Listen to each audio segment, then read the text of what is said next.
Now here we are in OBS.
Hello, everybody.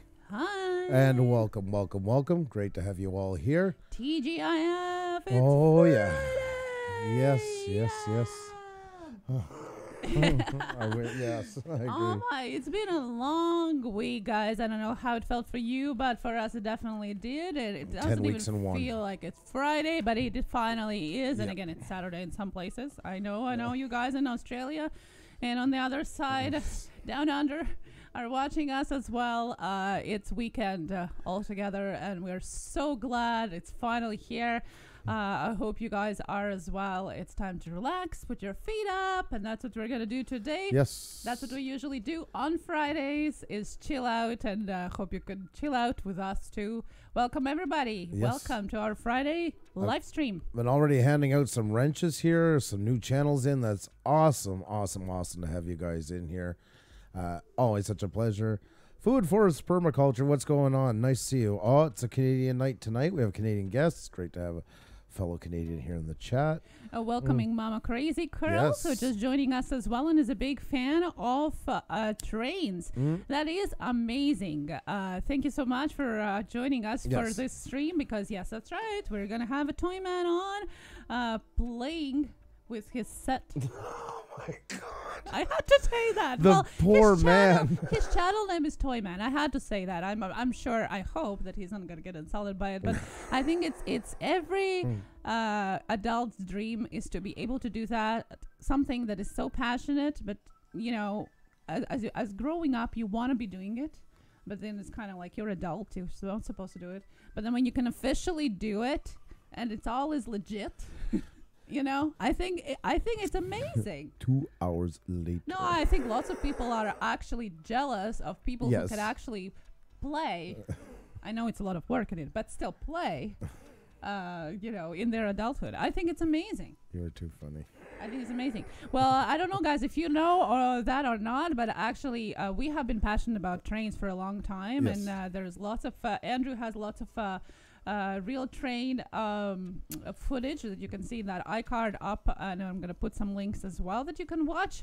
But we have always talked about retiring and having a model railway in our imaginative basement.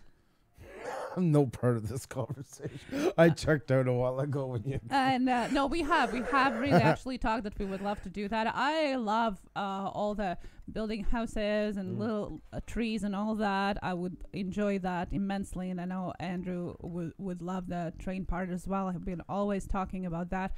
So we are very passionate about tonight's theme, but it's not only about trains. It is about finding the passion and hobbies for life, and also how your hobbies, when you put them on YouTube, how it actually expands the world of hobbies. Silent Wolf Adventures, welcome, and I just love what you said. Do what you love, and you'll never work a day in your life. That's right. What words to live by.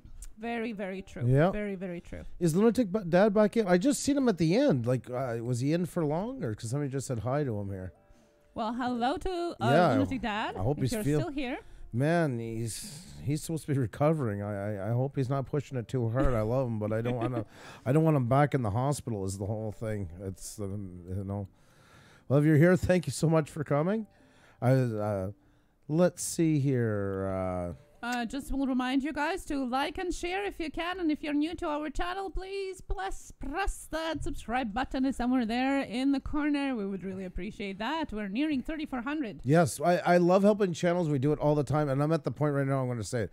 If anybody can help us get over 4,400, I would greatly appreciate it. You can tweet it out or anything like that, because I think I need some help now myself. Oh yeah, we're 8 away actually today from 4,400, and it is amazing. And Ping wouldn't pong have back and happened forth. without you guys. We were the luckiest people in the world. Yes. Talk about do what you like and you'll never work 100%. Yep. Awesome. Yes, exactly. But I'm really interested in expanding this conversation beyond the railway, although it is very interesting. But I find it very interesting how it actually opens up again, the doors to maybe a little bit forgotten things, like hobby of railroading. I think had like another breath of life with YouTube. Because there's so many people now that can put their work out in the open, and Yes. other people can get involved in it. I think it kind of sparked a new passion for it, even for new generations. Oh, very true. Which is amazing. I mean, you got to look at it this way. Model railroading, you're basically like a farmer and an engineer on a small scale, which doesn't make it easier. I mean, these guys here are true men of their trade to do the work they do to make things, to buy something brand new or to build something new, which they call scratch build, and then spend all those hours and all these techniques to make it look like it's 35, 40 years old or more. Weathered buildings, all the different touch-ups, and I mean, they're artists. Then they get into repairing engines, building engines. People pay hundreds and hundreds of dollars for these homemade, one-of-a-kinds, built by craftsmen, machinists. They have actual lathes on small scale. They do everything. So anybody that's into woodwork, anybody that's into artistry, anybody that's into mechanics will all enjoy what we're going to hear about tonight. That's what's so cool about it. Yeah, So, definitely, for yeah. sure. And also, like years ago, it was mostly through magazines, the hobbyist magazines, Yeah. that any kind of hobby would be evolving. But now there's so much more chance of talking with each other, with other people that are passionate about the same things. And it doesn't really matter what the hobby is about. The whole principle of being it out in the open, being on YouTube as YouTubers as well as the hobbyists, I think really expands the world of that particular hobby, and I really wanted to talk about that, like what is our guests' outlook on how YouTube have influenced train community. That's true. And guys, I want to let you know, I'm going to give you just another moment or two, and then I'm going to shout everybody out in here by name, because we appreciate each and every one of you for being here. Hey, Canadian Drone Hub, I miss you guys so much. I am so sorry. It's just been life outside as well as been crazy. We all go through those periods. I miss you guys. I love going to your channel. Canadian Drone Hub, guys, in the morning. What a place to go and meet people. Roger's helped me out, him and Kim. They have an awesome channel. And I mean, everybody's in YouTube likes drones because we're all into photography, videography at some point. And even that, they talk about everything under the sun. So and they are fellow Canadians too, just a little bit out ways of Montreal. That's where we are based off, and our guest is a Canadian as well. Yes. He's in London, Ontario, I think, if I'm correct. Yep, that's right. And which is amazing. We love everybody, but of course, a special dear place in the heart for Yes. fellow Canadians. We kind of collect them like a souvenir. We try to get as many Canadian channels Yes. as possible. That's true. Hey, good life. What's going on? Great to have you in here. Thank you so much, Roger. I do appreciate it. I was calling on everybody a while ago. Like, I actually, we always have these shout out channels and all stuff. And I'm like, I need help. It's like, just can't get past 4,400. It's been driving me crazy. So, anybody you can help us out, I'm calling in.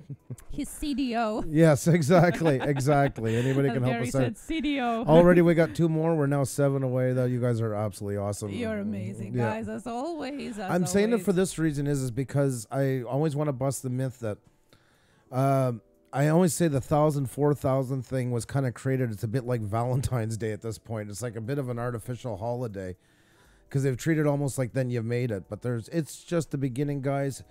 and you'll hit all kinds of the same things along the line that you hit at 50 and 420 and 832 and 1126. You will always get those parts into it. You'll always hit those lulls. You'll always hit those blocks. The same thing you can say is it's just on a different scale, maybe a bit to some people, but really, honestly, it's the exact same thing. Oh, thank you. Yeah. Destination Chronicles just supported you from my husband's account and his band's account. Now, my question is, what is his band? Yeah, that's what I'm more. That you that's so manage. sweet. I want to know what the band is. Awesome, guys. Thank you so Thank much you. for all the support. We do guys are so appreciate awesome. that a lot. Smoking Joe Barbecue is in Welcome. as well. Awesome. Like Dieter, Celia, Man, Patricia, Sprinkles, and Two Family Homestead. All guys, we are Great going to be channels. doing a roll call as we Yes. always do. Your chance to get shouted out. When you join us at the beginning of the live stream, we always do that, and it is amazing to see all of you guys together. Kasumi, Borrow Boy Woods, thank you guys, thank you. CSX Train Master, great to see you here. Yeah, I want to call you guys out. The Irish, I want to pronounce your name probably. I've just found you not that long ago. You have an awesome channel, by the way. Oh my God, So where are you? Tweety, I see as well. There's lots of people that have Tweety. joined us from our guests channel that Yes. we had about vacations. Yes. Bruce the Traveler brought a lot of viewers to our live streams as well, and it is amazing. It We meant a love lot. viewers, It yes. really, really meant a lot. You guys, I've been such a fan of Bruce's channel for a while. It was really an honor to have him on the other night and finally get to talk some, and I hope it's not the last time we get to talk, because not just about tourism, which I mean he knows like inside and out for cruises, but his insight into growing his channel and all that, I mean, it was phenomenal. Yeah, I would say the first hour a talk with him was really devoted to Yeah. YouTube and growing on YouTube, and then the second one was more into the vacations and cruises. Yes. So if you're interested, go to our playlist on our homepage. You can see right there is a video and interview with him. Oh no, Angelo's fish tanks. Hi, Andrew and Mrs. Andrew. Sorry, just popping in to say hi. My little man is teething. P.S. I think YouTube is broken. It's continually dropping in subs. Oh no. Yeah, I know. It's hard. I I know. know. After we tried to get you up to 1,000 Yeah. yesterday, I really hope it adjusts really soon. It's been happening to everybody. Yeah. And we sympathize with the teething thing. It's hard. Jelly. I also want to say hi to Lulu. Lulu has been in here posting links. God love her. She just got her internet, got her power back. She was out for, I think it's way over 2 days now that she's had no power. They were running Yeah. off a generator for a while. Oh my Lulu. And yes, definitely check out Lulu. Lulu has been such an amazing girl, and if you love fur babies, she's a channel to check. Sparky's in the house. Sparky, my friend, it is so awesome to see you. Always love having you. CSX as well. I was wondering if all you train guys could help us out a bit and get some train guys in here.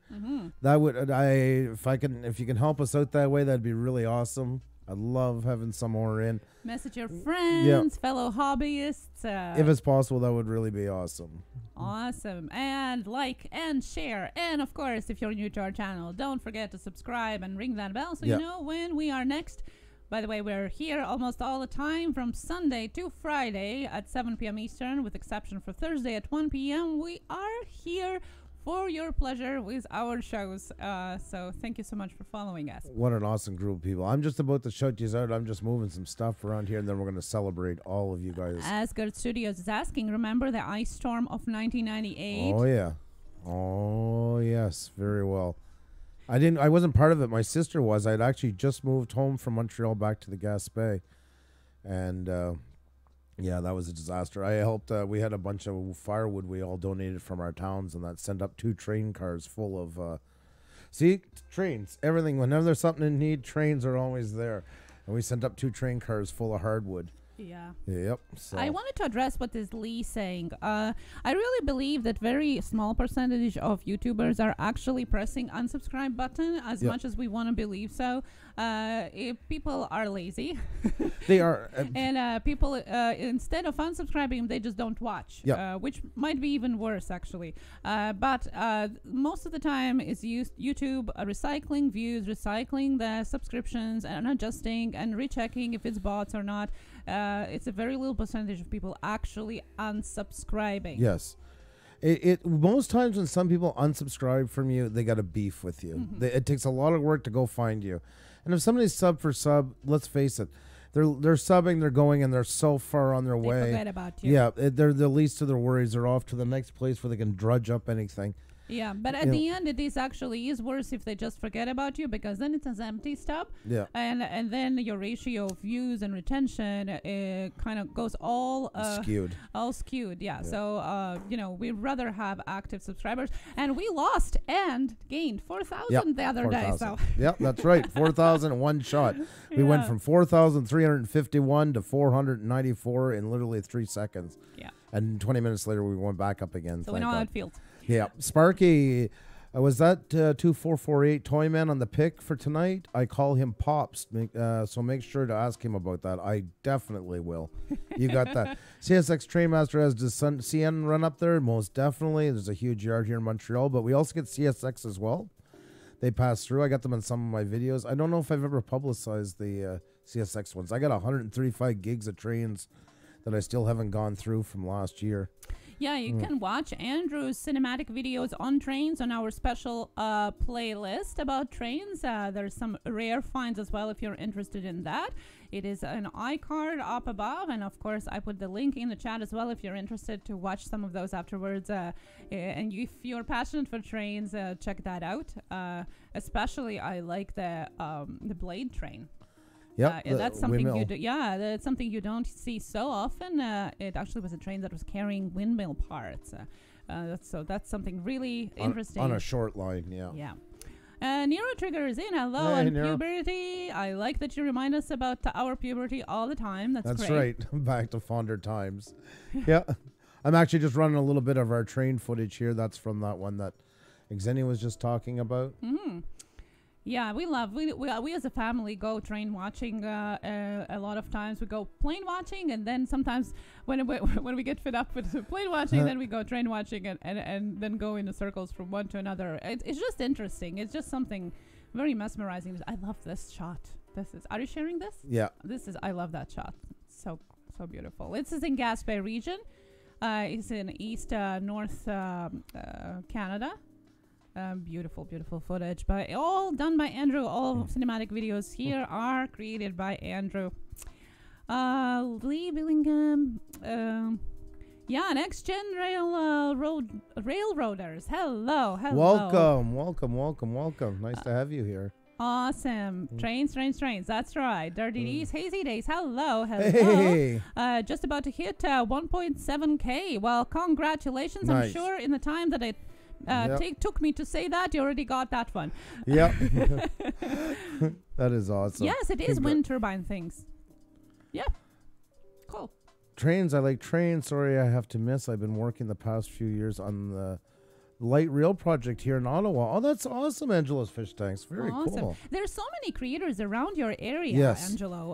Like I said, our guest from today is from London, Ontario, but there's plenty of guests that we had before that in the Ottawa area. Are in your area. Yes. You should do a meetup.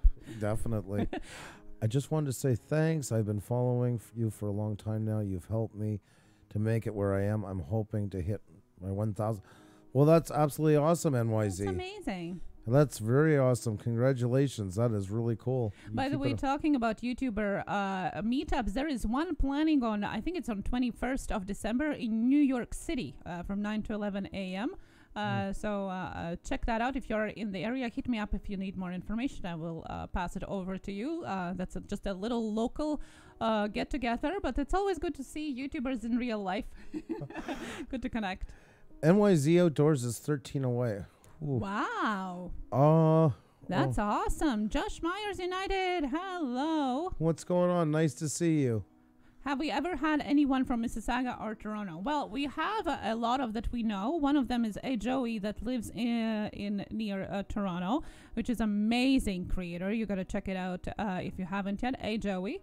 And we had, we know a lot of them. I don't know if we had some. I'm wondering now. I don't think so. There is also, Paper Free Chris. Right, that's true. And his girlfriend, two separate interviews. Serafina Pro. Yes, they live in Toronto. That is so true. Right on. So the answer to that one is a resounding yes. Yeah, well, it takes a while for our brain to remember the cities. We have interviewed more than 60 people last year, and this is our 20th interview this year already. So that will round up to almost 80 people that we have talked with, 80 creators. This is amazing. Sorry, hun, but I guess we got business at hand. Guys, we're going to try a fast one right now. Let me get everything set up here. We're going to do this fast, guys. We got to do this fast. We got a guest on tonight. I usually don't do it then, but you know what? If I'm not anything, I'm flexible. Let's see what we got going on here. Oh, wrong song. That's not getting people into it. But I bet you this song's going to get people into it. There we go. All right, guys. Han, you got a link for him? Yeah, I already dropped it in. Alrighty, guys. $9.89. We're going to do a fast one, a speed round, help out NYZ Outdoors, hit 1K. Let's go, guys. Come on, we got to make this a fast one. We got echo going. We got the music going. It's supposed to be an interview night, but you know what? Good people deserve good things. Let's help them out. NYZ Outdoors. Let's get them to 1K. So let's get the support going, guys. Link in the description. And then we're going to have our interview in just a couple of moments. $9.89, folks. $9.90. 10 to go for NYZ Outdoors. Awesome channel. Guys, let's just knock this one right out of the park. We can do this. Links in the description, guys. Easy to find. Easy peasy. That's how we're doing things here right now. $9.94. You guys are my heroes. I'm going to flash quickly to show you what we're dealing with right here. Let's refresh them. Get rid of that social blade stuff. Guys, you're going to love this. Look at these thumbnails. Outdoor adventures. Yep. Oh no, you can't go wrong, guys. You can't go wrong in this. Let's see where we are. 3 more to go, guys. 3 more to go. 3 more to go. We can do this. We can do it. This 3 more is to go. That's right. $9.97. $9.99, guys. 1 more to go. One more to go. And if you haven't already, just hit it with all you got. Links in the description. That's right, Miles TV. Let's get that party started on Friday. It's Friday night. How cool is this? Party, and this is a great reason to have it. 1,000. Yep. There we go. Yay! Awesome. Guys, flood the chat with emojis. Show some love. If you haven't subscribed already, link in the description. Hit up NYZ Outdoors. Pay the tax man. This is awesome, guys. Unbelievable. Flood it with those balloons. Yes, and one on top. Awesome. Congratulations. Right. Awesome. NYZ Outdoors. Congratulations, my friend. You're so pumped. I love it. I love it. Said thank you to everybody. How gracious. Great job, guys. Awesome. Well, that's a great way to start this Friday, this weekend on the right foot. Yep. 1,002, guys. 1,002. There you go. That's the way to start off. I can live with that. Hope you guys are pumped up. That's what it's all about. What a great way to get the night going. I like it. I like it a lot. Awesome. Very nice. Eric the Renner, see what's going on. You're just in time for the interview, my friend. You're gonna. I think you've met already, I believe, Toyman. We're gonna be talking trains on. Hope you can stay around for a bit and check it out. Once right now, we just congratulated NYZ. We helped them out. He was 12 away. I can't pass that kind of stuff up. That was awesome. I love it. I absolutely love it. Congratulations to you, my friend. Well done, and remember, this is just the beginning. This is just the beginning. Awesome. Well, we did amazing start thanks to NYZ. Yeah, that was cool. Congratulations again, and it's Friday, so we need a party started. This was a great of doing it, so thank you so much for sharing your milestone with us. It is amazing that you guys do that. Yeah. No, honored to. I was hoping for the last few months to hit the 1,001 of your streams. Thanks for the help. Well, thank you for sharing it with us. And guys, you in the chat are amazing, and I hope that it got you pumped for our interview with Toyman today, just in a couple of minutes, just after we do our roll call. Yeah, that's right, guys. Time to show you guys out. Time to celebrate all the awesome people in here. Let's get you up here. Let's get you showing off to everybody who's in here. And Angelo subs just jumped back to what it's supposed to be, so that's awesome. That is good to hear. I'm glad to hear that. The story of Dory's in the house. The Good Cell Life. Sparky 107. So Tweety. Smoking Joe's Barbecue. Silly E-Man. Silent Wolf Adventures. Ron Brights. I hope I'm pronouncing it right. I'm awful with these. Please know I do it with love. Rock Hard Riffs is in here. River Life's in here. Riley Finchfield Food Reviews. Purple Rain. Puberty. Prostar X Gamer. I hope. Dave's here. Organic Gardening in North Carolina. Obilex Magnet Fishing. NYZ Outdoors, who you just heard about hitting 1K. Congratulations once again. Nomadic Bike is here. Next Gen Railroaders, welcome. Nero Trigger, who I sat in the panel with last night, how are you? Nature Nerd Outdoors. Miley's TV Time 2. Meet M3. Aim Midnight? At midnight? Oh, I couldn't see the T. Oh, my deepest apologies. Meet me. That's cool. Meet me at midnight. My deepest apologies. Kimber Kiss Kasumi, Johnny Cook Jr., John Latham, Jenny Morris, Jamaica Girl 123, Gabriel Z, Eric the Red RC. So good to see you, buddy. It's been a little bit. Emergency vehicles, trains, aircrafts, etc. Welcome. Disney World Adventures, Dirty Deeds, Destination Chronicles, CSX Train Master, Coach CJ, Canadian Drone Hub, old habits die hard, Bandit, Bottle Top Bandit, Barrel Boy Woods, Angelo's Fish Tanks, Alexandria Carrera. Welcome to each and every one of you, and if I missed any of you, please just say hi, highlight your name. I see Arctic Alex is in here. Welcome. Brock next. Yeah, hi to everybody. Say hi if we missed you. Also wanted to point out that Eric the Red said that his fondest memory is remembering his father building a railroad with a Paris backdrop, and that's why he's interested in today's interview. Thank you so much for sharing that. How cool is that? I love that. Thank you for sharing that. Cobus Dubas, what's going on? Nice to see you here. Lots of great channels. Guys, remember, please, to hit that like button. Tweet it out. We can use all the help we can get. And yes, I will say it shamelessly tonight. I usually don't.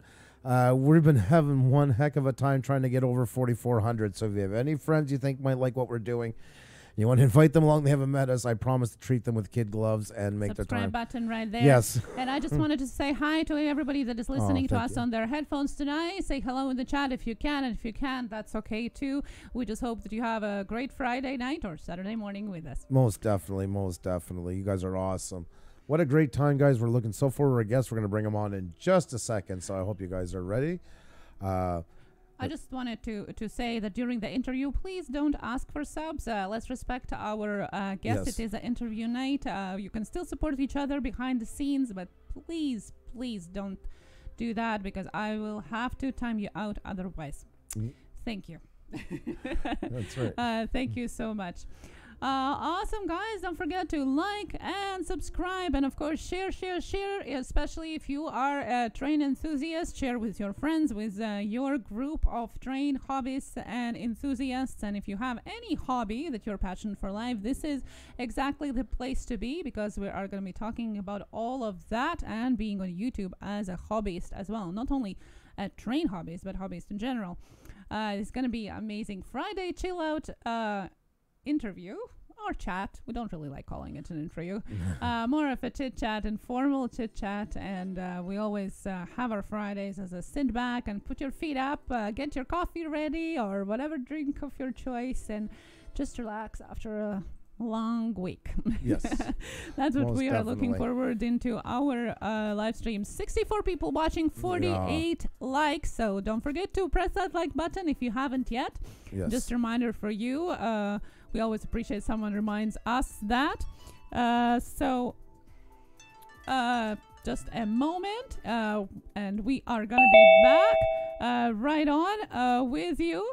Meet M3 Midnight, Purple Rain, Disney World Adventures, so Tweety, Dirty D's, and our guest is coming in just in a couple of moments, so don't go anywhere.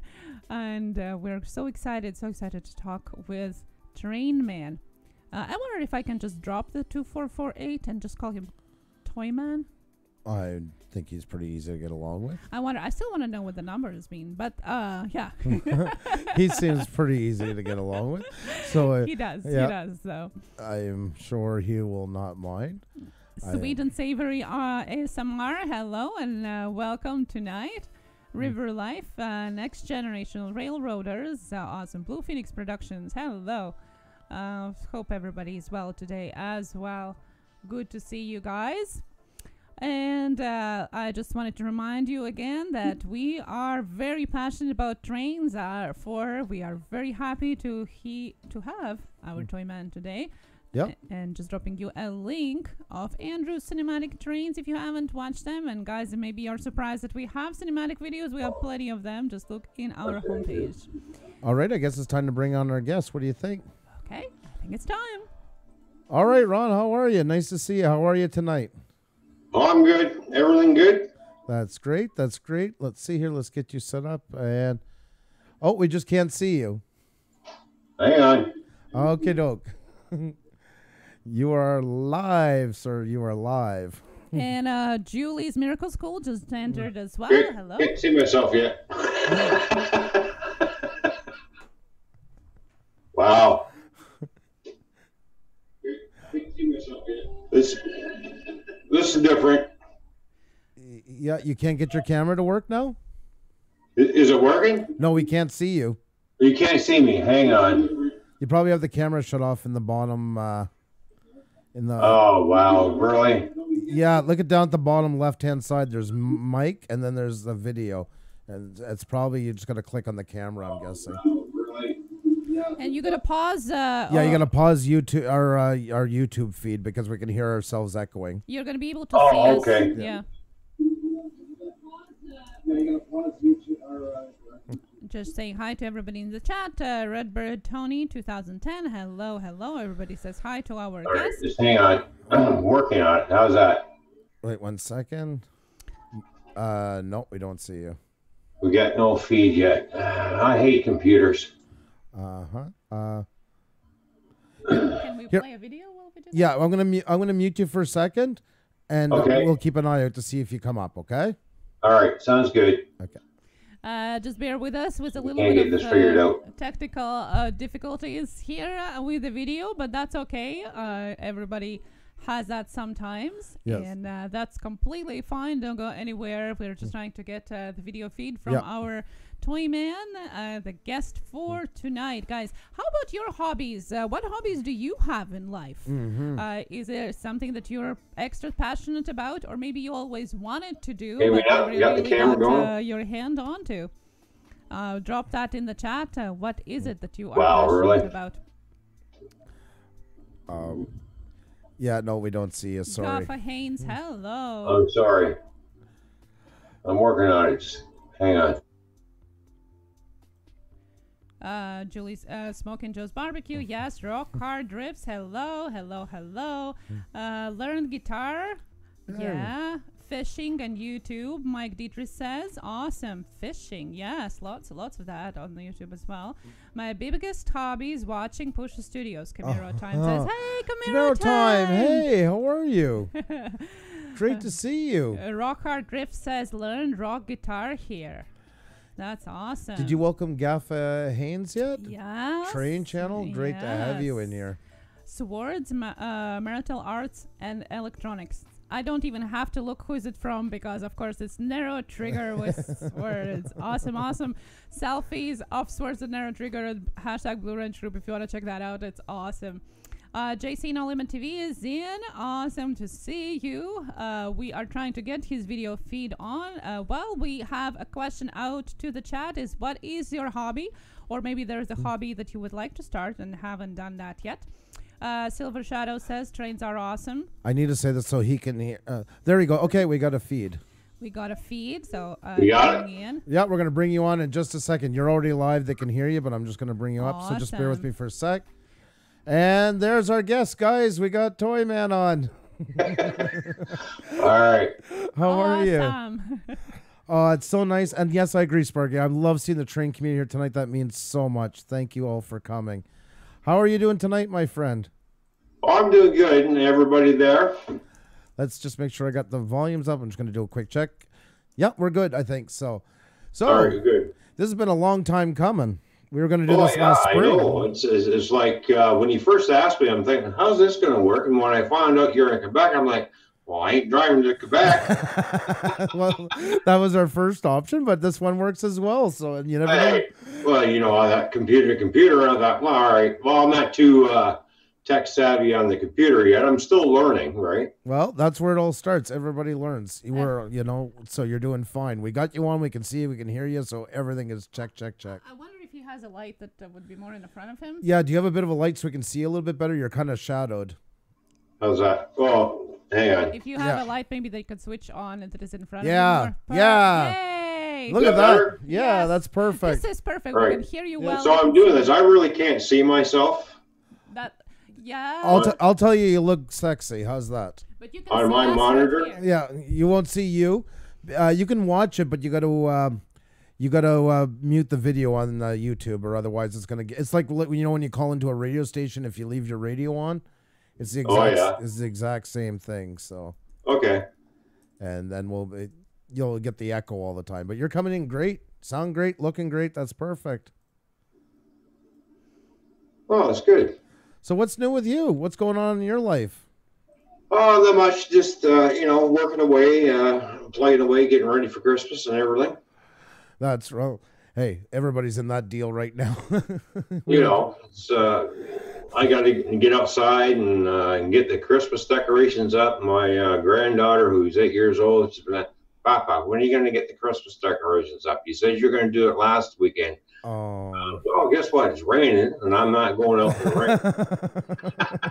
rain. One thing about grandkids, though, they're going to keep you up onto it. They're not letting you go, so you might. Well, yeah, I know exactly. It's like you know, I work in the rain, I drive truck, I got to get out of my truck in the pouring rain, and everything else is like, yeah, I'm not getting wet this weekend. Sorry. Well, that's something we talked about when we first kind of met. We realized early on. I mean, I don't do it right now, but I was a truck driver as well. But you never quite told me what you're doing. Like, are you doing long haul, day hauling, container? Well, I used to do long haul.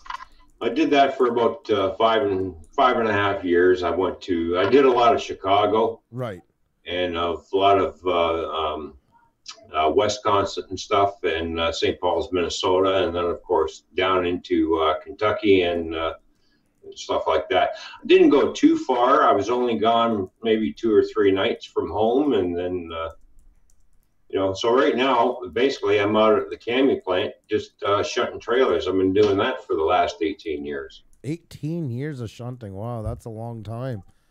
Yeah. I used to work. You know, I don't have to worry about sleeping in my truck anymore. I get to come home. I do my 8-hour shift, come home, go to bed, spend some time with the wife type thing, where I was gone.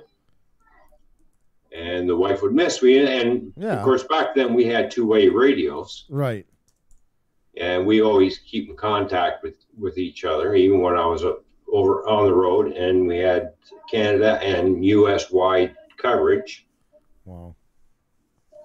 That way I get to talk to my wife, she gets to talk to me, and it's just basically trying to keep together, because when you're a long haul truck driver, this is where marriages kind of break up, right? Oh, he's yeah. never home. Yep. And this way, by having a 2-way radio communication, like with microphones back in the day, we always kept in touch. Yeah. That's what made the difference between my wife and I when I started going out truck driving. See, I came from a family of truck drivers. My father never did long haul. That's the one thing he used to joke. He said, I'll draw welfare before I do. But he didn't like being away from home. But all my cousins did it. Like everybody, probably like 15. A lot of farm towns did that. You know, you grow up in a farm, and what happens? You become a truck driver. You've been driving for years. It's just like a natural. So my father begged me to go to college and never touch a truck. So I went to college, I quit that, and I became a long-haul truck driver. Well, that's what happens. You can go to college, go to university, but and all of a sudden you can't get a job in your field. Yeah. Next thing you know, you're driving a truck. Yeah. You know how many truck drivers that I've met that have got all these certificates, but just can't get the job that they want. Yeah, that's right. 100%. 100%. You know, and it's unfortunate. They spend all this money on education in order to get a really good job. Yeah. You know, they can't get it because no experience. Oh, no, you're overqualified. All right, I guess I'll go drive truck. That's right. And there's a big cry for it right now because there's such a shortage now for drivers. They're actually, you know, the tides have turned. And I see them everywhere. The demand for truck drivers is getting bigger as the years go by, because everybody is coming up to that age of 65. Yep. And they're starting to retire. Yep. And there is a big time shortage of truck drivers. That all the trades, because so many go to college and university now. No, but nobody wants to do the dirty, not for lack of a better term, the dirty hand jobs. They're starting to pay way better than what a lot of them are making after a degree sometimes. And plumber, electrician, those are some of the ones that own the biggest houses and all the more richer areas of the cities. Is the guy that does like plumbing, electrician, heater ducts. Look at a welder today. Well, yeah, exactly. Like back in the day, I was roofing. I roofed for 22 and a half years. Wow. And I've got to the point where my knees were starting to bother me. And I go to the doctor and I had water on the knees. I had my knees drained. He says, "What kind of work are you doing?" I said, "I'm a roofer." He says, you're getting up to that age where you can't do it no more. And if you keep it up, I'm going to be in a wheelchair. So you're going to have to quit." Right. Because he says it's all the kneeling that we do on the roofs. And all those asphalt shingles basically start sanding everything away. It's like putting sandpaper to your thumb or something, trying to sand off your fingerprints. Yep, definitely. It just slowly grinds away at everything because you're always kneeling and you're cutting off blood circulation and nothing's really circulating. Yeah, that's what causes a lot of the water on the knees. So I thought, well, all right. I'm going to have to figure out a different profession. So I started doing some vending for a while. And I thought, you know what? When I was a kid, I always wanted to drive a truck. And when I met my wife, and I was vending at the time, and I said to her, I says, this job is really going nowhere. I'm never not really happy. She goes, "What do you want to do?" I said, "Well, I want to drive tractor trailer." I come from a family of truck drivers. My mom, back in World War II, who is from England, she drove truck. She drove a fuel truck. Wow. And my dad was a truck driver, and all my brothers were a truck driver. My uncle drove truck, so I thought, well, you know what? Let me see how good I am as a truck driver. Actually, I'm pretty good. So I got unemployment to help me pay for truck driving school, and within 6 weeks, I had a job. Well, that's one thing about it. Exactly. It's a quick turnover time. That's awesome, though. Hey, that's what it's all about. Yeah, that's basically what it boils down to. Okay, you can't find work in this profession. Yeah. There's a big demand for truck drivers. All right, let's drive truck for a little while. Then I might be able to move out of that field and get the job that I really want, that I was educated for. Well, that's it. Exactly. 100%. I remember I drove and then I did a long haul. Did a lot back then because you guys were doing more. I know what you were talking about. You're doing more corridor runs. You were staying more within the early Midwest, I guess we'll call it. Yeah. Now, see, back then I was still doing more runs. I was doing a lot of Eastern Seaboard, of course, out of Montreal, but I would make my way out west and ran through Utah and all those places. And then I stopped it because I seen what happened to a lot of my families. They were divorced after divorce after divorce. Because I had my first son. And then years later, we went to Saskatchewan. I left that music company. You've seen us a lot of times. I've showed you the pictures and stuff when I worked there. Well, that ended, and I thought, well, I got to do something. I ended up driving truck again, hauling crude oil out and working on those rigs out there, hauling for them. The money was fantastic. I mean, it was insane. I got hired. I called them. I had not touched a truck in 11 years, and I didn't lie to them. I told them my history. Told them I've worked in this corporate field, haven't touched a truck 11 years. 3 days later, I was working. They have to take a 3-day program. They just were hiring like that. They couldn't keep it up. Oh, yeah. Like every company around between Ontario, all over Canada, and including the States, they're just screaming for truck drivers. They just can't get the people to come into this field because basically is what happens is, truck drivers have a bad name. Well, they cut people off and, it's just like they're rude. And it's like, no, actually, we're not. No. You've got your bad truck drivers and then you got your good ones. Exactly. And a lot just of times, like you have your bad drivers who drive cars, and then you have your good people that drive cars. Same thing, right? Well, that's exactly it. I mean, most times it's us that were getting cut off. It was vice versa, But, Yeah. oh, well, you know, in the end, though, it does. It's a good, honest living, and it pays well. I mean, it really does. Yeah, it's a good job. I got to see a lot of the U.S. that I've never seen before, and it's like when I first crossed the border and I started driving through Michigan because I was on my way out to Sheboygan, Wisconsin, for my very first run. And I'm driving. I thought, well, I don't feel any different. I still feel like I'm at home. Yeah, true enough. You know, the countryside really don't change all that much. No, exactly. It's not like a thin red line and then all of a sudden it turns into like a different planet. Yeah. I mean, it's the same country, the same terrain and everything. And then when I went into the southern states, I met a lot of great people. Yes. You know, it's like unbelievable how friendly in the southern states people really are. It's like, wow. You pull into a truck stop and it was almost like you came to their home. Like they're just so warm and friendly and polite. Oh, I know. I remember when I went to Webster City, Iowa, pick up a load of washers and dryers from a factory. And I forget what the factory's called. So I picked that load up and I'm thinking, I only got a couple more hours left and I'm going to have to go to Betty Bye. Well, I know there's a truck stop about 5.5 miles up from where I'm picking up. So I pulled into that truck stop and I had my CB radio on. And at that time, I was driving a Burgundy Western Star. Okay. It's all lit up like a Christmas tree. Wow. And it was a company truck. I used to drive for Mel Jansen. And I had the Canadian flag on the driver's side and an American flag on the passenger side. And when I pulled into the truck stop, somebody piped up on the CVs, "Oh, Canada sucks." And I turned around and I went back and said, "You don't need to tell me that, driver. I left one shithole for another." And never heard another word out of him. It's like, really? Buddy, we're neighbors, and this is what you want to say? This is the best thing you can come up with? Yeah, there's always going to be one or two, but the general population of them were unbelievable. Yeah, I know. And then some other guy says, well, we have better hockey players than Canada. I says, well, half of them are from Canada. Yeah, unfortunately, that's our biggest export is hockey players. It's like, holy, unbelievable. Anyways, but I had a great time, though. Like I said, met a lot of great people, met a lot of great friends, met a lot of great American truck drivers who are still today, I still in contact with them. And they called me up every once in a while. Hey, I haven't seen you on the road. And what I told them was no longer a long distance truck driver. They were kind of, sad about it. And I thought, well, it's a brotherhood. It is what it is. I got to stay home now. So I got right away because Sparky 107 said that he calls you Pops. He wanted me to tell you.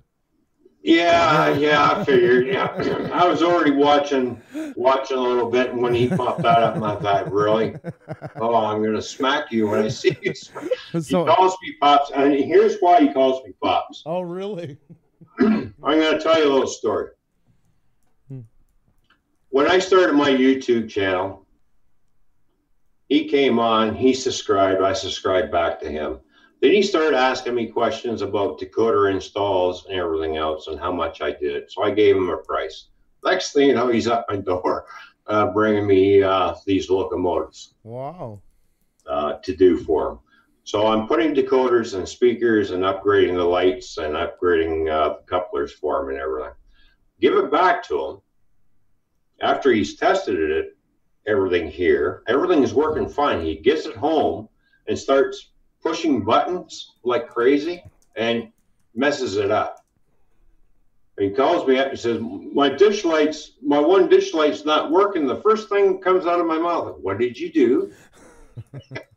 Well, stop pushing all kinds of buttons. Don't be a little kid and start going like this. I told you what you need to do. And that's where I got the name Pops, because I gave him crap like as if I was his dad. He said, LOL, here we go. Yeah, I know. Yeah. You wait until I see you, Dave. Welcome, Jagger Scott. Great to have you. We're going to get into the trains in a moment. I want to just do one thing before. You were one of the first train people that I got to meet. And you helped open the door for me to get, because we even had talked about it in the chat. We were, maybe 8 people in the chat or something. And I said, I'm really trying to get to meet more people in the train community. And you were definitely my gateway. So I owe you a lot for that. I got to meet some really great changes. You know, I thank you for asking me to be on here and everything. And it's like the train community is bigger than what people actually really think, Yes. because collecting and building model railroads is a multi-million-dollar business per year. I read one time that they said the average model railroader has about 40,000 US invested. Yeah, I've probably got about 35 grand wrapped up in mine so far. That's just in rolling stock, and that's not counting the hours. Well, you can't put a price on how many hours put into this. It's like it's not a cheap hobby. It's getting more expensive as we go along. Right. And there's a lot of great, and everybody's modeling skills is different. When I first started my YouTube channel, I had some guy come on here. My layout sucks. I don't know what I'm doing. And you're an idiot type thing. I'm thinking, all right. Well, I sent the message back to him. If you don't like my channel, then don't watch it. Exactly. You know, if you don't like what I'm doing, yeah, don't subscribe to me, don't watch me, and don't give me your stupid comments. Yes, it's true. You Can't know, argue with that one. You know, I've blocked off from my channel about 85 channels who were giving me a hard time. Yeah. I blocked them off, plain and simple. I don't need your crap. Yep. I'm here to share my hobby, my techniques with everybody else here who wants to learn. Yes, that's right. And that's basically what it's about. Yep. Sharing between different model railroaders. Everybody has different techniques on how they do things. Yep. Right. And this is what we do. We share. That's cool. It is a cool community. And this is how we learn. Yep. And you feed from each other. You guys are always you're always growing together, and you're like, I can see the excitement in some videos when a new technique comes out that people haven't really seen on Abundance. The comments are like plastered in the video, you know, that I got to try this. Love the way, never thought of doing it this way before. I love that kind of initiative, how you guys get inspired from each other. It's very well, cool. Yeah. Like I've been in the model railroad business for about 35 years now. Wow. I got out of it for a little while. Of course, back in the day, it was all DC. Mm-hmm. You know, we had, you see that power pack, okay? Yeah, I remember those. I had one of them. Okay, remember this old DC power pack? Yeah. This thing really doesn't run your locomotive. This basically powers the track, and all you're doing is controlling your track. Right. So now we have the intervention of thanks to Lenz, who started the DCC system, and who pioneered it, is basically now the railroad is on AC current instead of DC current. And I think we lost some feed here. Uh-oh. Oh, we can hear you We good. can hear you. You're all good. Yep, you're good. Okay, you're all good. Okay, my computer screen just went black. Oh, oh, it just timed out. Yeah, it just probably went to sleep. I hate computers. I really do. Hello, wake up. All right, never mind. Hopefully you can see me okay. We can see you perfect, so no worries. All right, so I'm kind of have to, I'm blind here on my end. But anyways, digital command and controls is basically what DCC stands for. You have these little decoders that are in your locomotives. Yep.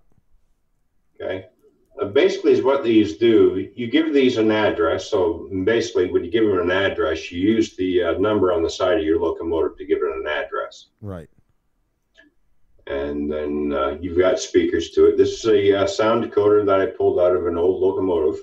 So cool.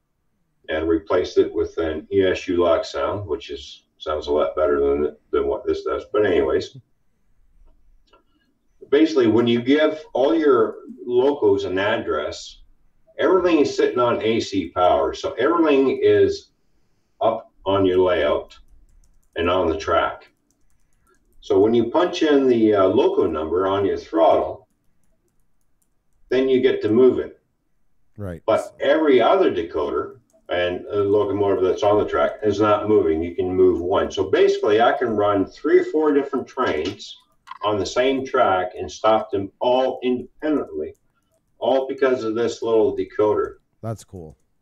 That's changed the whole. Basically, it's what this is doing is taking the AC current, turning it back into DC current in order to get the motor to turn, but it won't move until it receives instructions from your DCC unit, which basically little pockets of information travel down the track. So whatever decoders you have on your layout, every decoder that's on your layout is reading the information, but if it's not addressed to that particular decoder, it won't move. That's amazing. So that's how DCC works. So everything is being read and being fed by LocalNet.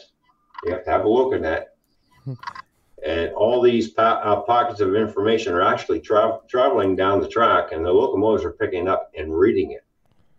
I'm sorry, I was reading JNC No Limits TV. Pusa Studios, I have no clue what he is talking about 95% of the time, but I love watching what he is doing. All right. I had to laugh when I said, I know you guys been following each other for a while. That's why I read that one. Yeah, I couldn't pass it up. That's funny. Yeah, who said that? It was JNC No Limit. Remember? Well, there you go. There you go. Hey, you gotta look at where it's coming from. I know JNC No Limits. One of my subscribers, and I subscribe back to them. Hey, how's it going? It's always got to be a smart ass somewhere in the company. That's right. In the crowd. Right. So that changed the whole face of model railway, is being able to control the multiple trains. That was the greatest. Well, yeah, exactly. And you know, and that's what actually, because I got out of the model railroading for a little while because I was moving around. I was going from job to job, and I really didn't have time for it. Stopped in a hobby shop one day and picked up a magazine, looked at it, and it said DCC, and I thought, oh, it's not a typo or something. Anyways, I didn't really pay too much attention to it until I got home and started reading about this digital command control. And I thought, wow, if I can run two trains on the same track and stop them I'm going to have to check this out. And that's what renewed my interest back into the hobby, is by flipping over to DCC. That's awesome. Well, yeah, it gives it more of a realistic feel and everything else to it, and that gives you a lot more flexibility. In reality, that these decoders actually really will make the engine crawl at a very snail's pace. So when you start running these on DCC, everything acts just like the real locomotive that you see traveling down the track. Yep. Momentum and everything. And yeah. All my locos that I have on here, they all have sound. I can hit the horn. I have the bell. We have the prime mover that revs up and down. Are you able to show us a little bit? I don't know if it's too hard with the camera, the way it's set up. I don't want to mess things up for you. Well, let me see if I can get my screen working. If my screen not working, auto scan. Please run channel auto scan. No, I don't want to run channel auto scan. Here, how about this? I'll shut you off and turn you back on. All right, just hang on here. Now I got everything ready to go. It's just like for me to aim the camera. Yeah. I like to see look on the computer screen so I can see it, but I've really got a black screen. It sounds like it just went to sleep. Yeah, it's probably sleeping. You can just press any key. Press any key on your keyboard will probably wake it up. Press the key on my keyboard. Okay, let's see. Well, that worked. All right. So basically, you guys can see this okay? Yep. See fine. All right. So that's one of my engine houses that I've actually weathered up. Looks now, amazing. I used an airbrush. So there's one of the locos that I've weathered up. That's a Union Pacific ES44 AC, by the way. Yep, we got to get you to lift it just a little bit higher. A little bit higher? There you go. There you go. Perfect. All right. Yeah, that looks amazing, by the way. Guys, if anybody doesn't know, like he bought that, it looks like just like a shiny new HO scale locomotive, and then he did all the weathering onto it to get it that look. So it used to look nice and shiny and new, but nice and shiny and new, it looks like a toy. Yeah, you got to tilt it back up a little bit. We're losing it. I'm sorry. Yeah. No, there you go. You're in frame. Right. Perfect. So basically, I'm going to show you a locomotive that has not been touched yet because it's not mine, but it's Sparky's 107 107s. It's his local. Oh. Just because he asked about the pops, guess what? I'm going to put the brush to it. All right. So can you see that Union Pacific logo okay? Yeah, just tilt it up a little bit more. Yeah, there we go. We got it in frame. All right. So that's what they look like out of the box. That's amazing. The work that goes into it. There's nothing harder to make it look random. You know, like to give the weathered look and make it look weathered. That's got to be one of the hardest things to do, I would think. Oh, and Sparky's typing, no. When they look weathered, and when you shoot videos, they look more realistic when they're going down the track. Yes. The motion gives a tiny bit of blur to it. Yeah. And, of course, here's a Canadian Pacific here. You see that one all right? Yep. That's awesome. All right. That's an RS-18 that I weathered up. That's a combination of weathering powders and airbrushing. So much work. Just to make it look old. And that's an old Elko locomotive, by the way. Really looks awesome. Which was built back in the 1950s and 60s. Beautiful. So I have a variety of different types of locomotives that I have. There's locomotives that I like. And the ones I like, those are the ones that you see on my layout. Wow. They really look good. What a nice mix. Just looks like an actual yard right now. You know, it just looks like a screenshot from a... Yeah, that's very cool. And... Yeah, you know, if I move the camera, say this way, and do a down... Oh, my bad. And do a down shot. Yes. A little bit up. I think he's showing their ballast, I think. Oh, yeah. That's amazing. There we go. Wow. Yeah, it just looks like security camera shots. You know, when they do them every couple of months. Like, yeah. NYZ Outdoors is asking, what is Toyman's rare train? What's your rarest train?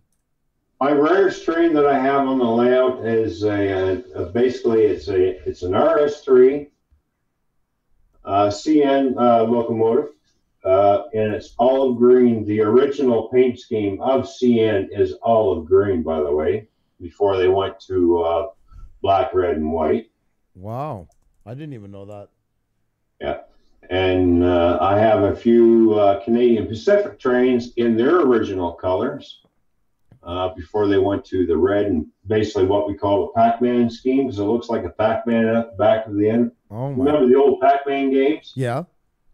Okay, and you see that little mouth opening up and going down? Yeah. So if we look at the back end of this, you can see that Pac-Man. Yeah. That's on the back of the Pac-Man scheme, and then we have the scriptive writing, or let's see. I'll pull this one forward a bit. Here's the original paint scheme of Canadian Pacific. Yeah, that's beautiful. Okay, that's with the scriptive writing, or comes in block writing. There's two different versions. Yeah, you just got to go up a little bit. We're just seeing the bottom of it. There you go. Okay. Very nice. Yeah, that is gorgeous. Yeah, that's kind of like in the Christmas train scenario for the cars and that. I've never seen an engine with it like that. Yeah, that this here is also an Elko. Wow. It's a C424, which has the 251 prime mover in it, 12-cylinder. That's a beautiful unit. It's so lifelike from back here. That's what I keep thinking. It really does. Like if the camera wasn't moving, it would really look again like an actual yard shot. And this one here, well, what I'm pointing at, that's a Broadway Limited. This is an Atlas locomotive. Yep, we just got to get you up a little bit more. We just see the track. Okay, there sorry. We go. No problem. All right, so that's an Atlas, the scriptive writing, the maroon and gray. That's an Atlas locomotive. Very now, there are different types of manufacturers who make locomotives. There's Athearn, there's Broadway Limited, there's Bowser, sorry, I always get that wrong. There's Intermountain, there's Lifelike. Rapido Trains, which is a Canadian company. Right. Which is based in Toronto. Oh, cool. They put out these Canadian 150 locos, which belong to Sparky 107, 107. These are a limited run. Beautiful. And they are exceptional looking units. And they're well detailed at $499 for those ones. Really? Yeah. Wow. But I mean, for the detail into them, I did a video with the actual trains. It's at for the 150th, and I mean that thing looks as true to it as any of the ones that I shot in real life. Well, it's a great looking locomotive, and it runs really nice. And now the other Rapido train that I have is over here. We're going to go for a walk. Oh, what a great shot, though! Yeah, this is nice. All right, can you see this this locomotive here? All right, that's a GMD1, which was built here in London, Ontario, at before the Electric Motive Division. Okay. All right, that's that plant that's out by the airport. That was called GMD Diesel Division back in the day. Right. That's one of the locomotives that were built out of the plant here in London. Mm. So I thought, well, I've got to have that, and I've weathered that one right up as well. Nice. And that's a really old locomotive. That's a beautiful. You can picture them in the yards right now. The odd yard, like a switcher or something like that. I guess. No? Mm-hmm. Yeah. Look at the weathering. Basically, there's two different versions of this. There's the 6-axle version, which this one is, and then there's the 4-axle version. Basically, they were put on. Some of them were put on passenger train duty. Really? Yeah. And there are yard switches and road switches. This one here, because it's got the small fuel tank on it, is basically a yard switcher. That's what I love about the detail in all of this. It's unbelievable how true to form it stays. It's unbelievable, like the eye for detail. And I know you guys can pick that out a mile away. I can tell you. I'll vouch for you on that, most definitely. Are you able to run one of them by any chance? Is that, or I don't know if you're set up for it or not. I don't want to put you on the spot. All right. So basically, when I fire this up, everybody who has their speakers turned up, turn them down, because it's going to get loud down here in a few minutes. Yay! Yeah, exactly. Bring it on. Everybody was asking in the chat too. Can we see it run? Can we see it run? I knew that. Yeah, I didn't have to look at the chat. I knew right away. Yeah. All right. So I've got these trains set up. I've got two of these GP40-2s, which are -2Ws, which stands for wide cab. Right. This is the Canadian safety cab units that we have developed. Wow. And which was built out there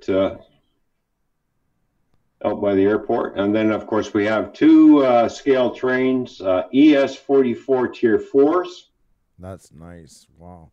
Now, these are brand new. I haven't had these very long. These are $310 a piece Canadian. Wow. Unreal. And they've got all the bells and whistles and all the details, right down to the windshield wipers, everything. It's fully detailed. That's unbelievable. And back in the day, if we wanted detailed locomotives, we had to do it ourselves. Now, if you want to pay the money, this is what you're going to pay. So, but the work looks fantastic. So we're going to fire it up. So basically, before we do, this is my Digitrax system. I use the Digitrax system. This is my main throttle.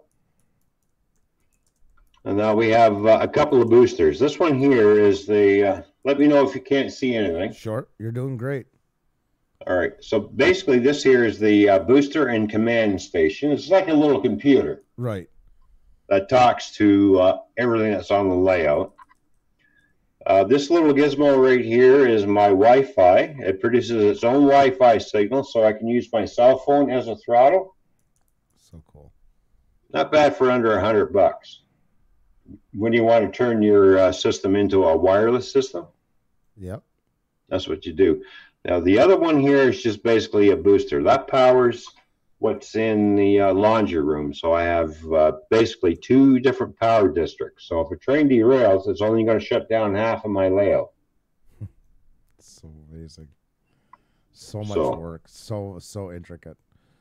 And these cords here, this is what we call the LocoNet. These little phone cords that you see, these are 6-pin phone cords, and which are hard to find, by the way. Really? This is what you got to hook up, because basically this booster talks to this one, and everything goes out Wow. to the track. So I'm going to fire this up. You let me know if things get out of whack. No, I'll bring down I can control the master volume, so if it gets too loud, I can bring it down through here and keep it All on right, the so I'm level. going to switch the power on now.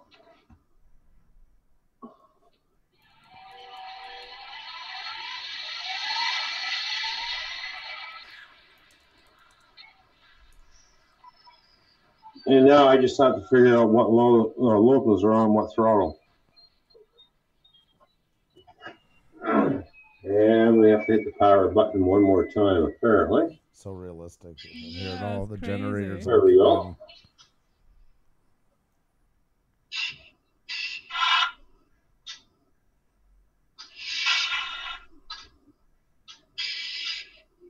A lot of hissing going on. Yeah.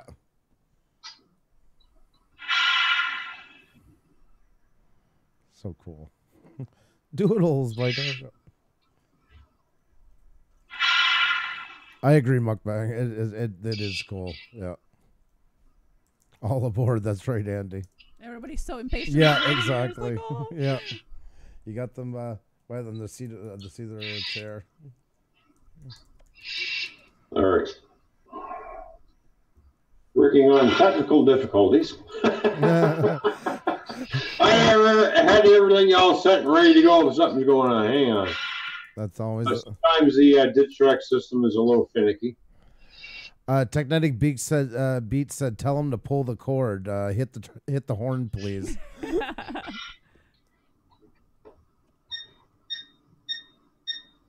Ivor the engine, yeah. Pam Dassey says for the Brits. There we go.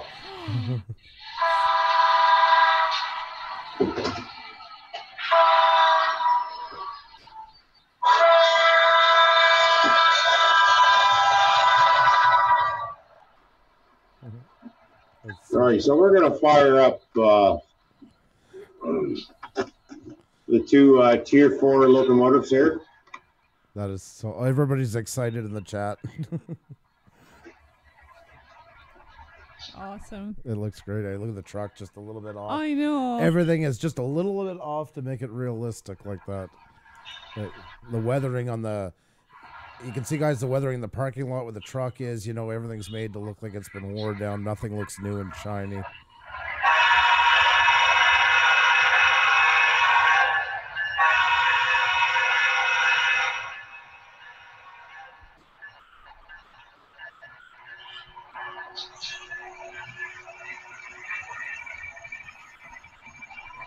Do those signals work for the lights too? Usually, yeah. Wow. Yes, the detail is crazy. So I can see some of these cars are weathered, some of them are not. That's so cool. That is cool. That is so cool. So cool. Everybody in the chat is excited too. Yeah, exactly. Train master, yes. Awesome, awesome.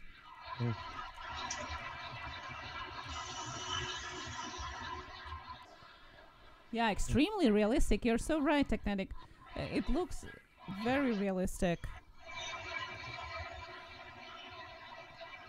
You see, everything's on that momentum Wow. side, you know. It's not like just go and pull. It's really working on the momentum. That's what's so cool.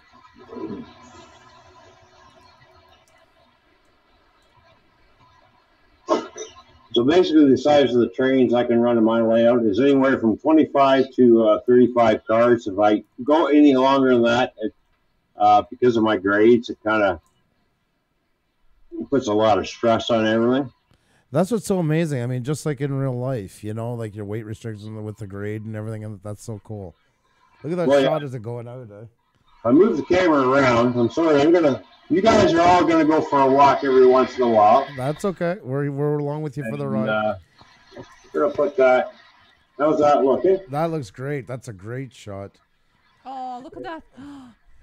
Like security cam, you know, Yeah, that kind of guilt. Yeah, just like as if you were there on a real.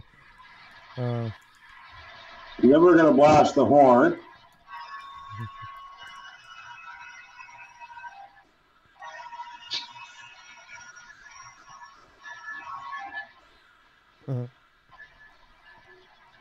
You know, just that nice speed onto it. It doesn't look animated or anything. No, you know, like it's amazing.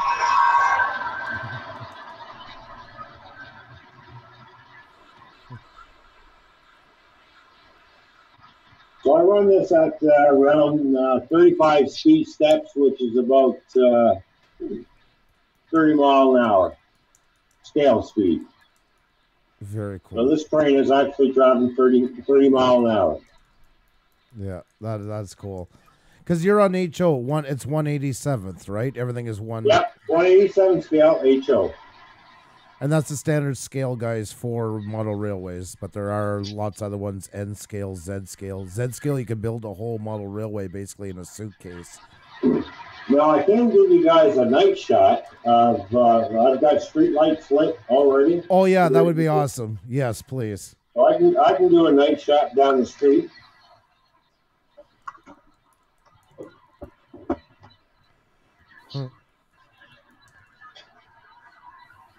And there's my night shot. That is so cool. Well, these crossing signals down here are not working yet, but I got to get them up and working. Now those cars, do you have a CAN motors in any of them, like that wire under the track? I think it's called CAN motors, right? That'll be a sensor on the track that'll activate the crossing gates. Looks awesome. Look at the train going across the back. Wow. There's a question, does it have cross arms for the train? For the crossings? Yeah. Yeah, I don't know if you can hear me, Ron. They were wondering if you have the cross arms for the crossings. So here's where we're going. So here's what the town looks like from the buildings. So basically, we've got a little nightclub that I'm working on right here. Excuse me. And then, of course, to every, when I'm representing this in real life, there's Lily's Pleasure Palace, so we don't know what goes on there. And then we have Jimmy's Barbershop.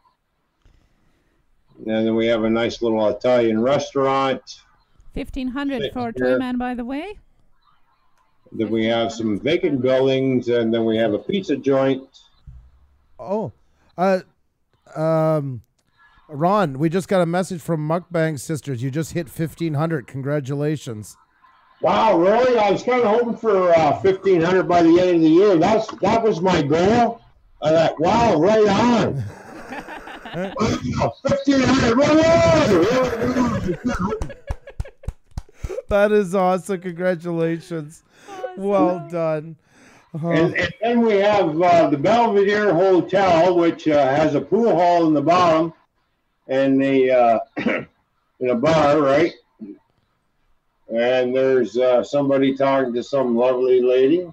You know, I'm not saying got to keep this PG, right? That's right. That's right. And then here's the rest of the town. Wow, look at that shot. So basically, I'm going to take you into the other room and show you my monstrosity. This is just basically in the rec room here. So I'm going to turn the light back on. Yep. And everybody's probably saying, "What the hell is he doing with the camera? He's moving it around." Yeah, that's exactly what I do. I move cameras around. I'm sorry, but you're going for a ride. We got to get you to talk a little quieter though while you're holding the camera because you're coming in very. It's hard to hear you. It's cutting out a lot. How's that? Or maybe hold it a bit further away from you. I'm not sure. Yeah, because you're coming in very muffled. All right. There we go. Wow, look at that shot. Look at the engines. Look at the cars. Wow. Another great shot from that side.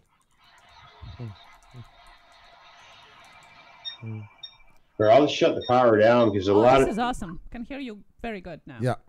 Yeah, because the locomotives are actually overpowering everything. That's okay. People are so excited to see you. Yes. They were waiting for this since they get yeah. All right. So right now we're in my rec room. So this is the one end of my layout. And I'm slowly going to pan around. Yeah, just lift up a little bit higher. Okay. Yeah, there you go, around there. All right. Wow. Look at the work into this, guys. Unbelievable. I mean, this is, you talk about a labor of love. And then we have this this section here where the bridges is actually this whole piece right here will lift right up. That's amazing. And it's a good thing my wife is short because she can walk right under there. That's always handy. So that's how this is just in the rec room. That's amazing. That's insane, yeah. Guys, the work that went into this is just phenomenal. Like, absolutely phenomenal. Now, these backdrops that you see right here came from the UK. I got those off eBay from a lovely lady. Wow. That she sells. And these are actual photographs of the UK. But like in England. But I mean, and they actually suit my layout. I was just gonna say that they really do. Looks phenomenal. Then we have the granary over there in the corner. That looks awesome. And with all the trees that I put there, and then this is another backdrop that's from the UK as well. And as you can see, we can see the street lights here. I'm still working on these. I still have a few more to put in. And then we come around to the Coors Light brewery. Gotta have a brewery on my layout. Of course. Yeah. You know, and that brewery extends that's one part of the brewery. And then we go to the second part of the brewery.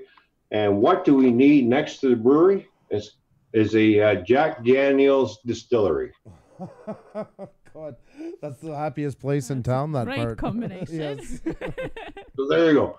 But you know, like this is basically a fictitious layout. It doesn't really exist in the real world. I thought I'm going to build something different. Everybody models their layout after an actual railroad.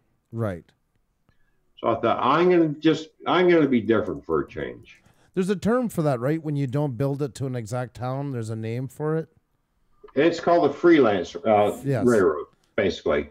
And then, of course, that building there, I already gave that a name. And that's Sparky's Toilet Bowl and Urinal Manufacturing Company. Named after Sparky 107-107. Oh my God, Ron. You never change. You never change. Now we're going to go into the other room, so just hang on. One thing before we go into the other room, there's. Oh no. Uh-oh. And we lost him. Yeah, we're just gonna. Hopefully, we're just gonna let him sit for a sec. I just wanted to welcome everybody in the chat. I see everybody's very excited over the trains. Most definitely. I know everybody was very excited to have them start moving. Yes. So you just can see excitement just sparking through the chat. Welcome everybody new to the chat. We have Toyman in the chat as our guest. He's a model train railroader, and just was showing us his layout and riding some trains right there. Some awesome detail work. It's unbelievable. The detail of his work is just crazy. I was just looking here, some let's see here. Let's go by. So here's some shots like from his some still shots. It seems like I wasn't sure which video this was, but like, Ooh, nice. you know, look at the work, look at the detail into it. Atlantis Paranormal was asking, do you know if the horn is a sound effect or a mechanical? Sound effect that he showed us earlier tonight. It's basically like the chips that Sparky's in here. He can probably explain a lot better than I can. But basically kind of like a microchip, like anything else that runs through it, and it's installed inside. And from there on in, he can do all those effects like that, control it. And they have them for different sounds and stuff like that, you know. So... River Life, I got your question. I am copying all your questions. We're going to get to them as well. Thank you, Looney Circus, for supporting us through Super Chat. Yes. Thank you so much. The Mitten Dad, hello. Great to see guys. you. Great to see you. We're just getting back with Toyman, who disconnected for a second. But we are right in the middle of checking out on his layout, which is amazing. Yes, we need to see the other room. That's right. He's coming back, so don't worry. The collecting couple, hello. Good to see you too. Hey, nice to have you in here. Our Monday's guest, Frozen Fury, is in as well, guys. Monday, Frozen Fury is going to be hopefully playing his guitar. A very talented musician, guitar player. You don't want to miss that. That's on Monday. Not hinting towards him having to play or anything like that, not at all. No. That is gonna be amazing. Let me catch up on you guys while we're trying to get Toyman back on the screen. I think he unplugged his. That's what I'm thinking happened. Probably. That's okay. We don't go anywhere. We're gonna get Toyman right back on. I think we all got excited about seeing the rec room. B-Town Paranormal, hello and welcome everybody who is here. I have all you guys' questions, and we are definitely going to get to them with Toyman. Definitely. There's some technical ones, some other ones as well. Lots of questions, lots of spark of train railroading among the people in the chat, and not just train community, not just train group. You know, this is what is so amazing. I think it's some of it is that magical, that magical spark that is going on when you see something like that. Yeah, it captivates. And that's what I was talking about at the beginning of the stream. It's amazing. You know, it's having a little bit of that childhood wonder when you watch. That happening. Hey, welcome back. We can hear you. We can't see you. You can hear me, but you can't see me. I don't know. Something happened to my computer. Go figure. We call that the Sparky Sungeon. When everything goes up, we blame Dave. Thanks, Dave. I thought maybe your camera got unplugged or something when you were walking. No. I was very careful of not to unplug that, but we got no camera going on right now. If you check down in your bottom left-hand corner, if you go to you'll see like there's the mic, an image of a mic on this window for Zoom, and then right beside it is the video camera. All right, let me see. I gotta find what screen. I got so many screens opened up right now. It's like, all right, upgrade now for only $14.99. Yeah, not right now. I'm busy. No, that one we don't need. No. No, okay, I'll close that one off. Do you have a the window where you called us back, like that window in the bottom left-hand corner? You should see a mic. It says, and then right beside it, a picture of a video camera. Oh, I get a Zoom. All right, okay, what's this? Launch meeting. Download Zoom. Here we go. All right, how many times I got to download you? Like, really? Here, you know what I'm going to do? I'm going to hang up with you, and I'm going to send you a new link in Twitter. We're going to do that now. How's that? Okay, I'll send it to you in Twitter right away. Okay. There we go. Well, there you go. We are going to catch up with Toyman again, and hopefully with the video this time as well. So don't go anywhere. Collecting couple, if you're new to the stream, we are talking with a Toyman. He is a hobbyist of all railroads and trains, and he's building his own model railroad in the basement of his house. So 2 huge rooms devoted just to that amazing huge layout.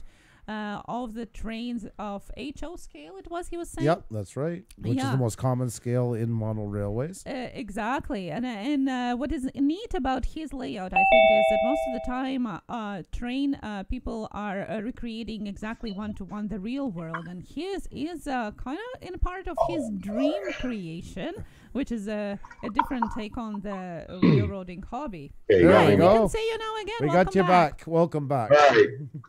Don't you just love computers, man?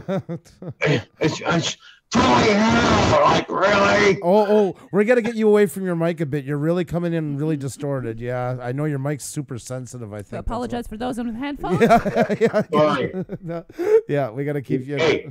there. we Andrew, quit smoking. go. Yeah, I'll get right on it. We got a halo effect with you right now. It's kind of you're freaking me out. It's like an angel telling me to stop smoking. It might just work. Andrew, my brother, stop smoking. Love you, man. I know. That's why they call me the toy man. That's You know where I got the name from? My kids gave me that. we gotta get your. If we're gonna talk to you, we gotta get it up because we can't even see you. You're literally a silhouette. There we go. There he is. He's a real man. There we go. We can see him. Here, I got a little bitty screen that there we go. Perfect.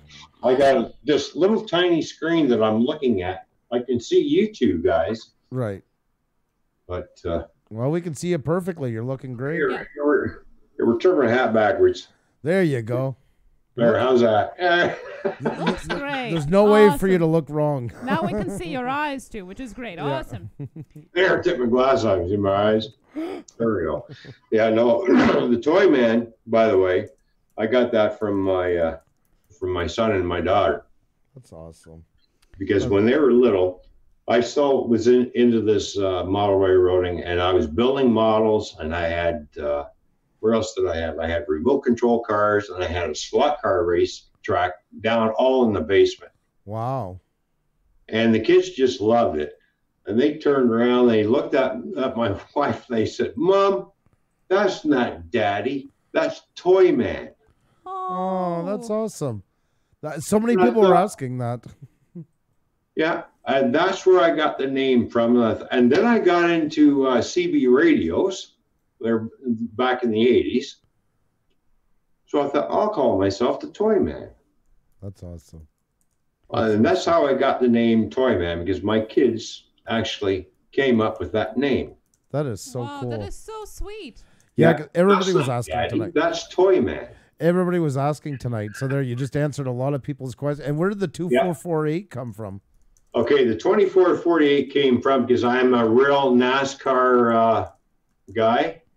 And there's going to be a lot of, oh, here we go. The guy's a Jimmy Johnson and Jeff Gordon fan. Yeah, you got that right. I like Rick Hendrick's stable. And I thought, I'll call myself 2448 Toy Man. That's awesome. That is So awesome. that represents my NASCAR plus my railroad as well. It's just kind of basically everything in there is all one name. Now you see, I was wrong because I was thinking that the numbers was a train. I was thinking it was like a CN 2448 or something like that, or a CP rail or something like that. No, that's all got to do with NASCAR. The 24 is, Yeah, Jeff Gordon driving the 24. The 48 which is Jeff Gordon's half, which he owns half of that car. Jimmy Johnson, which is my other favorite driver. that's awesome. And now that Jeff Gordon's retired, so Jimmy Johnson is my number one driver, but he kind of wasn't doing it for me this year. Well, Jimmy, come on. Hey, you got 7 championships. One more and you'll be in a league all your own, man, before you retire. No, just ain't going to happen. Well, you never know. He's not retiring this year, though. He's coming back next year. Well, he's in his 40s. I know he's getting close to it. I know the times are. Oh, I know. Oh, I know. Yeah, but you never know. But, back in the day, I was watching Richard Petty, and I remember when NASCAR first appeared on TV, which was on ABC Worldwide of Sports. Yes, that's true. That is true. I'm showing my age now, ain't I? I'd forgotten about that show. Me too. I remember that one. So yeah, that's been a while. ABC. And watching these cars on the stock cars on the track, this is pretty cool. And then I got into racing. That's so cool. I even went down to Delaware and raced myself for a little while until I went end over end and got out and Oh, really? started my car and didn't win a race, but You were racing yourself? Yeah, I was doing endurance races and everything else. I was getting big time into the racing field, and then after one bad crash, which kind of come close to death there, I don't think I want to do this anymore. Well, I'm glad you didn't at that point. Yeah, it's time to walk away, but that's pretty crazy. Oh, yeah, I walked away from that. And even though the car was all mangled up, threw my helmet at it, and then, of course, gave the guy that took me up the finger. I got off. Anyways, let's... Yeah, we got a lot of people that's been... When you went down, they were like, oh, no. So, yeah, we... Yeah, I know. I'm sorry, everybody. I don't know what happened. All right, let's go and try not to screw this up. All right, so here we are in the rec room, laundry room. So you see how massive my layout is? That's crazy. That is unbelievable. This is my representation of when I trucked through the Rocky Mountains going into Vancouver. That's beautiful. This is basically what I was trying to reconstruct. That's awesome. And this is what I come up with. Looks absolutely fantastic. Then we have my nice little coal mine right here. Yeah. Oh, I know that. I own that coal mine. I bought that. I had that coal mine. Oh, did you? Yeah, I did. So that's one of the only pieces I ever got to buy. I just wanted to try my hand at weathering and building and that just to see if I had any knack for it. Yeah, this has all been weathered. I weathered this all up, and I actually put coal in the conveyor. That's real coal? That's crazy. Well, simulated coal. Yeah, simulated coal, yeah. That's what I was going to ask you. I thought you meant for a second. I'm like, wow, you really went to town. You know, interesting, since you mentioned coal, I just was reading an article about the guy who was, for 40 years, was very passionate about the trains. He was building the trains, same as you are. And when he passed away, his friends, his wish was, and his friends did it, they actually put his ashes instead of coal in one of the coal train cars. So he's kind of still riding his train set as part of a train set now, because that was his wish was. Yeah, and this roadway here where you see this tractor trailer sitting with the bulldozer on it. Yeah. All right, this is actually play sand. I stole this out of my granddaughter's sandbox. Oh. It actually made the ruts for the road, and then this guy on the motorbike here. Can you see that guy on the motorbike? That's cool. Yeah, he's late for work every day, apparently. Oh, jeez. His name's Andrew, by the way. That sounds about right. Yeah, that's what I figured. Also made There's Andrew on the bike, late for work. Jeez. Thank you. I'm honored. So I'm kind of pushing it. I don't want to stretch the cord anymore. But anyways, that's the gist. And then we've got the staging area up top here. Looks awesome. Wow. So it's pretty big layout. And then, of course, as I was going to show you that before we got rudely cut off. But you see my stairs? Yes. Oh, yeah. You see how the track goes through the risers on my stairs. So neat. That is cool. That is really Everybody loves that shot. I got to do the stair shot, toy man. That is cool. How much? How did the wife feel about you cutting the stairs? Well, here's the thing. When I told her I wanted to switch scales, I wanted to go to the HO because I've got more opportunities for sound and stuff. She goes, okay. I said, but I'm going to need the rec room too. And she goes, all right. Let me position that camera the right way so you can see me. Okay, we're good? Yep. Yep. All right. You can do what you want. You can have the whole basement, she said to me. Oh. What was the catch? Big mistake, I'm thinking to myself. All right, the whole basement. Well, I'm going out shopping. All right. So I built what you see here in the rec room.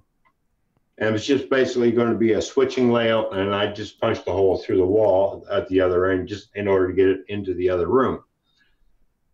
So after I put it up and she's still not home, all right. I start looking around. All right. I really want this to really run around. So I thought, well, I'll build a little piece that'll fold up, like I showed you with the bridges and everything on there. Then I started going, well, you know what? I really want the train to go in the other room from another direction. And the other thing is I can think of is when I start looking at the stairs, I thought, well, here we go. Tracks are going through. And she came home. Hi, honey, I'm home. I said, well, I'm downstairs working away. And she comes downstairs and she's looking. She goes, what the hell are you doing down here? Why are the tracks going through the stairs? Oh, she said, I'm going to have the whole basement. As long as they don't come upstairs, she says. I don't care what you do, but really, through the stairs, I got creative. What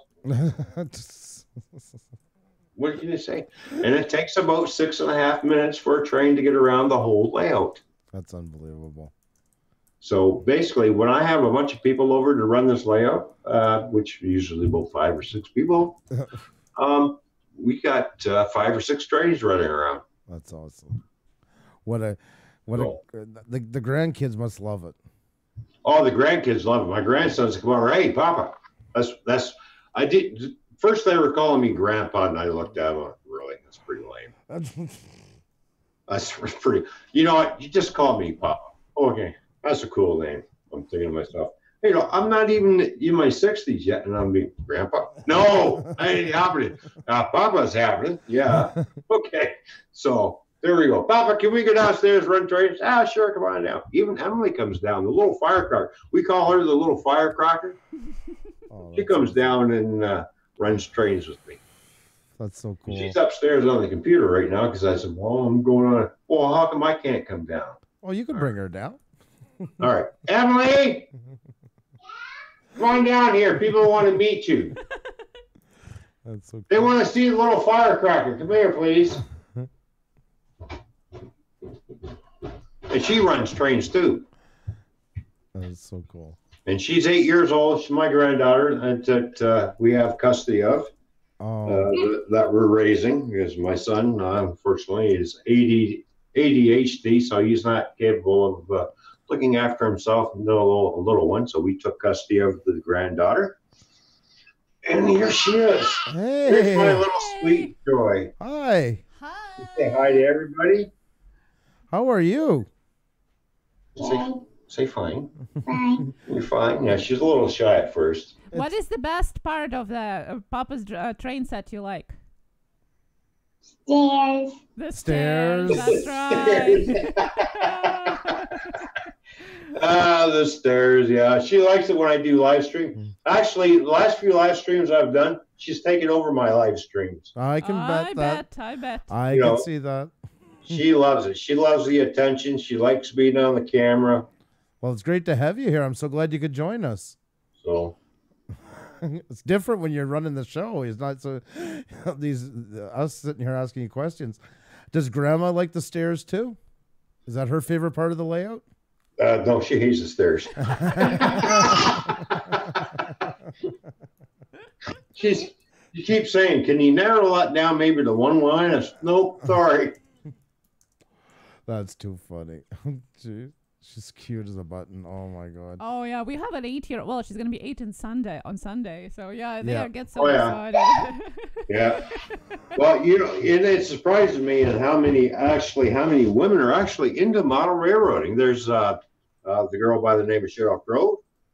She's into it. There's a lot of females who are into model railroading as well. It's like, wow, really? It's not just for men; it's for everybody. Exactly. Yes, it is. Definitely. You know, Well, I mean, it doesn't matter what your gender is. If you like trains, go ahead and do it. You know, we have Nancy Jones, who she's in Seattle, Washington. She's got a great little N scale layout. no. You know, Sorry, I just wanted to go back to that because you said a while ago when you changed scales. What scale were you before this? Were you N scale then? yeah, I was N scale for the longest time. Of course, you know, as with age, Things get smaller. can't see things, and they're so small. And there's even a scale smaller than N scale. It's called a Z scale. It's like, really? Yeah, that's what I was talking about a while ago. I was telling people, I said you could fit it into you could build a layout in a suitcase or a coffee table, basically. Yeah, exactly. That's what it is. It's a suitcase layout that you take with you. That's basically what it is. That I don't know. I would be so cross-eyed trying to work on something like that. No, that would not work for me. It's amazing to watch. I mean, it's amazing how they can put so much detail into something so small. The only thing I like when they do it on tabletops, like under, and then you cook it. Yeah, under no, the it's glass. cool. Yeah, It's so cool, you know, like just to have it watch. I could watch it for hours probably. that's the one you want to be rich enough to have somebody build for you. Heavier is. No, I mean, I think you get. Oh no, you build it satisfaction. yourself. You don't Yeah. need to be rich to have somebody. You got to use your own creativity. Exactly. Oh no, I feel. Like you lay track, you look at it, you know, okay, I'll put a mountain over here, put a building here, and do that, and you start envision what you want, which comes out on the layout. Oh, definitely. Do you draw it out before you actually make it, or it all just comes directly from your imagination to what you're doing? Like, what is your process of creating the layout?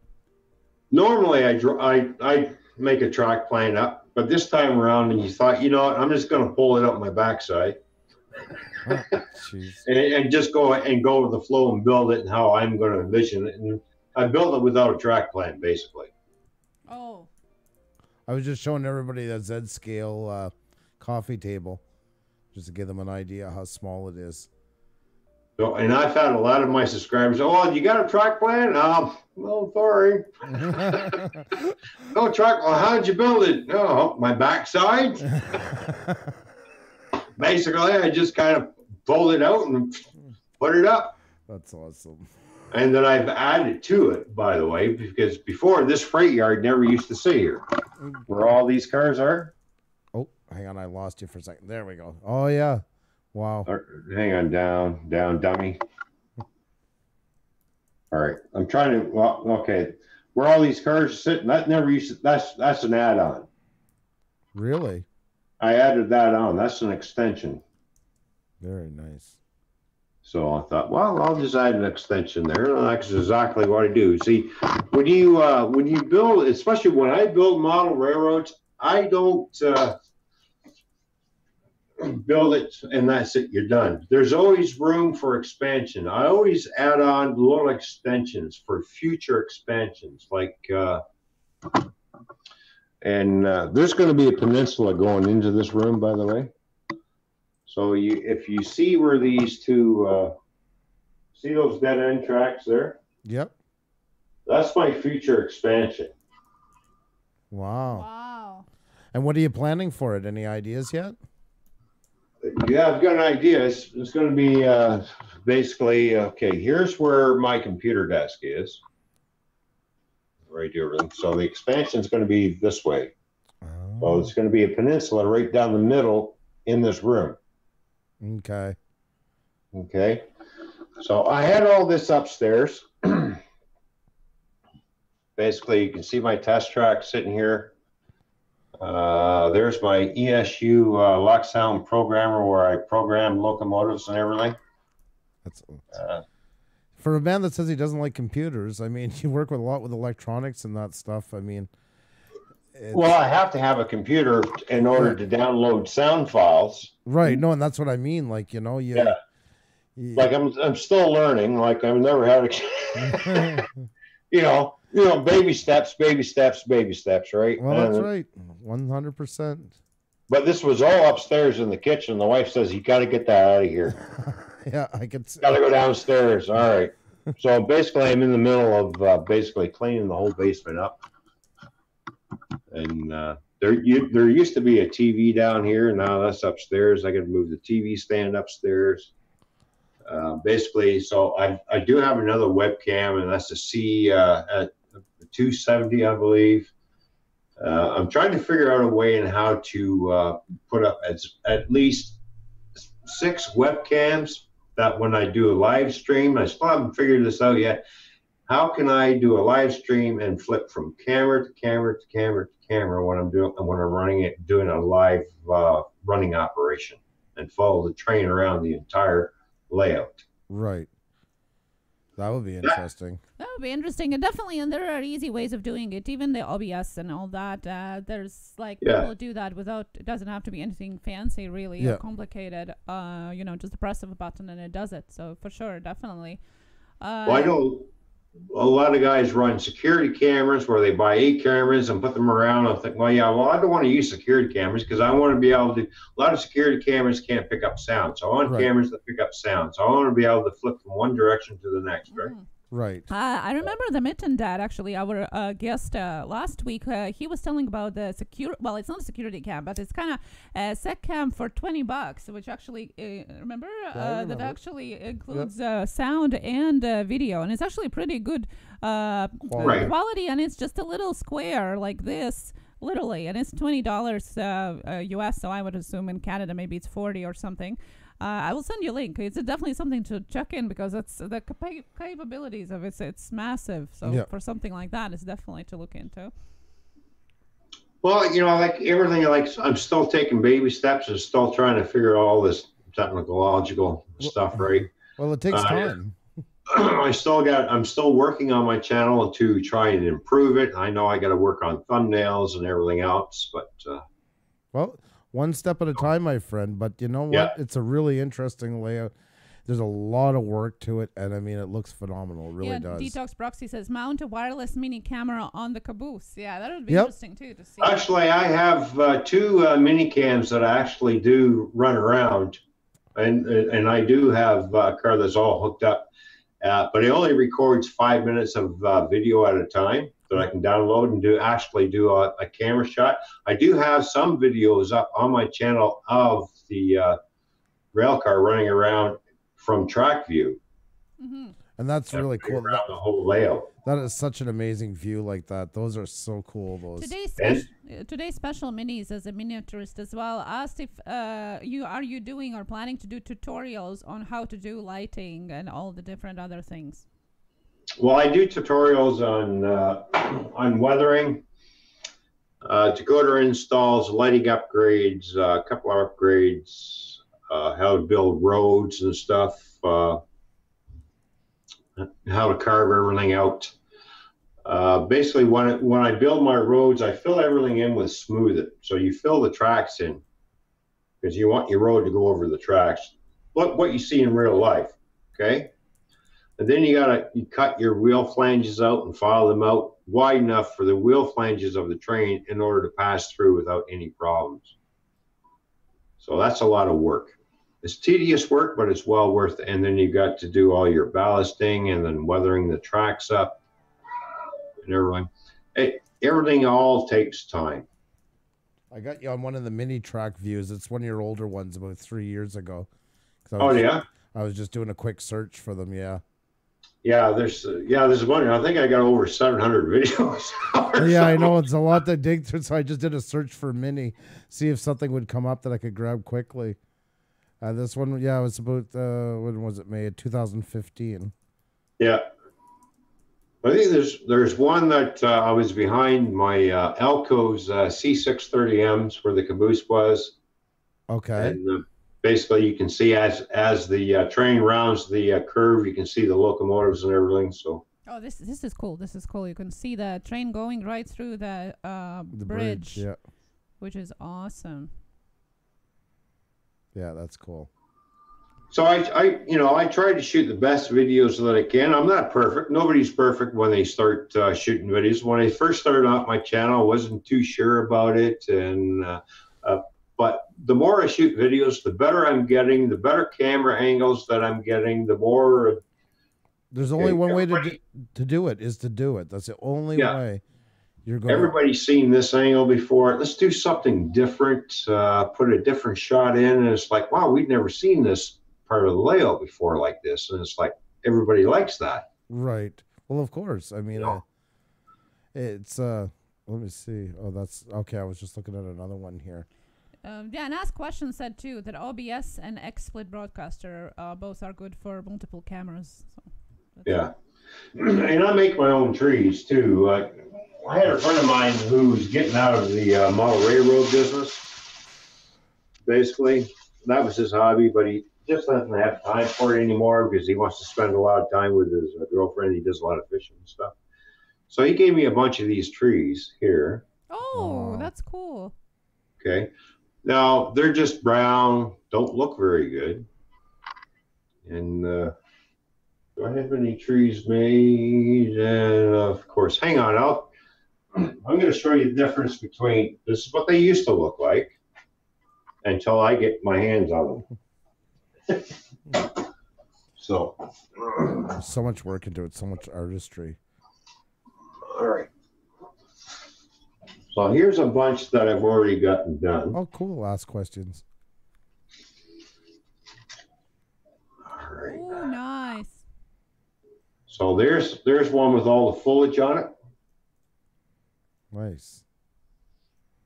That's really good. That's amazing. Basically, that's I did this one with VO5 hairspray. Really? Yeah. This one was done with hairspray. And then I made a flowering tree, a small one, just like a little bush. I don't know if you'll be able to see the colors in there or not, but That is awesome. More or less like a little shrub. Beautiful. So a lot of the trees that I bought are already pre-made, but then I went out and bought a bunch of trees called super trees. And basically what they look like are just like bare bones, just like what I showed you. And then they end up looking like this one here. This is an old a tree. More or less like a big bush. But anyways, it's Oh, nice. Nice. Looks amazing. So realistic. but you see the different colors in there. So it's more dimensional. That's awesome. That is really impressive. So I have a bunch of these trees around the layout that I've made. And there goes the camera. I know. Hello. Are you okay? Oh, well. All right. So, anyways, there's the bare bones tree right here. Wow. That's beautiful. Okay. And then it turns out like this. But the other one, you're going to keep it that way, like the bare bones one, like. Yeah. Well, to every model, you can't have all live trees. You got to have some ones that look kind of. That's why I was asking exactly, to give it that randomness, you know. They're on their way out, right? Yeah. Not everything in nature is perfect. No, exactly. So you got to model, and sorry for the camera falling because my box hit the cord and pulled it down. That's okay. Don't worry about that. That's what you get for grabbing live streams, right? That's right. Exactly. That is right. Oops, sorry. That's... So, like, you know, I'm just a down-to-earth guy who likes to share his hobby and techniques with other people and I've met a lot of great people on this YouTube community, like you guys, for instance. When you first approached me, I thought, well, who the hell is Pusa Studios? All right, I'll check your channel. I was like, I like what you're bringing to everybody. That's great. Well, and why do you think I always show up? You mention there's Toyman. Mention Toyman's name and poof, there he is. Well, it's been nice getting to know you like that. And like I say, you helped us meet some more people in the train community, which I've always appreciated. So, and it's great. You know, like I got my first train set when I was 5 years old. That's awesome. And I lived by the freight yard here in London. I used to live on Trafalgar Street, Trafalgar and Egerton area. And I used to hop on my bike and go up to the freight yard and watch the trains shift cars. I thought that was amazing. I even got to ride on a locomotive when I was that age. Really? The guy invited me up. He says, "Here, you want to come for a ride?" Oh, okay. Oh, I thought that was cool. Yes. That is awesome. You know. What a memory. Yeah, and that's why I should have been an engineer, my mom says. You should have been a train engineer, be able to play with the real things. Yeah, but this way you don't get hurt. Yes, that's right. You get all... Very true. And sometimes when it becomes your job, it kind of can kill the passion, too, when you see the day-to-day of it. So Sometimes. Well, yeah, exactly. In railroading, it's just like truck driving. Everybody's gone. That's right. 100%. Gone away for the longest time, but Yep. That's you nailed it there. it's not a job for everybody. But you know what? I got a model railroad in my basement, and I can come down and escape into my little fantasy world, which relaxes me. And it's a stress reliever from the day-to-day life that I got to go through. That's right. I want to come down and relax. And this is how I relax, is by start constructing this model railroad.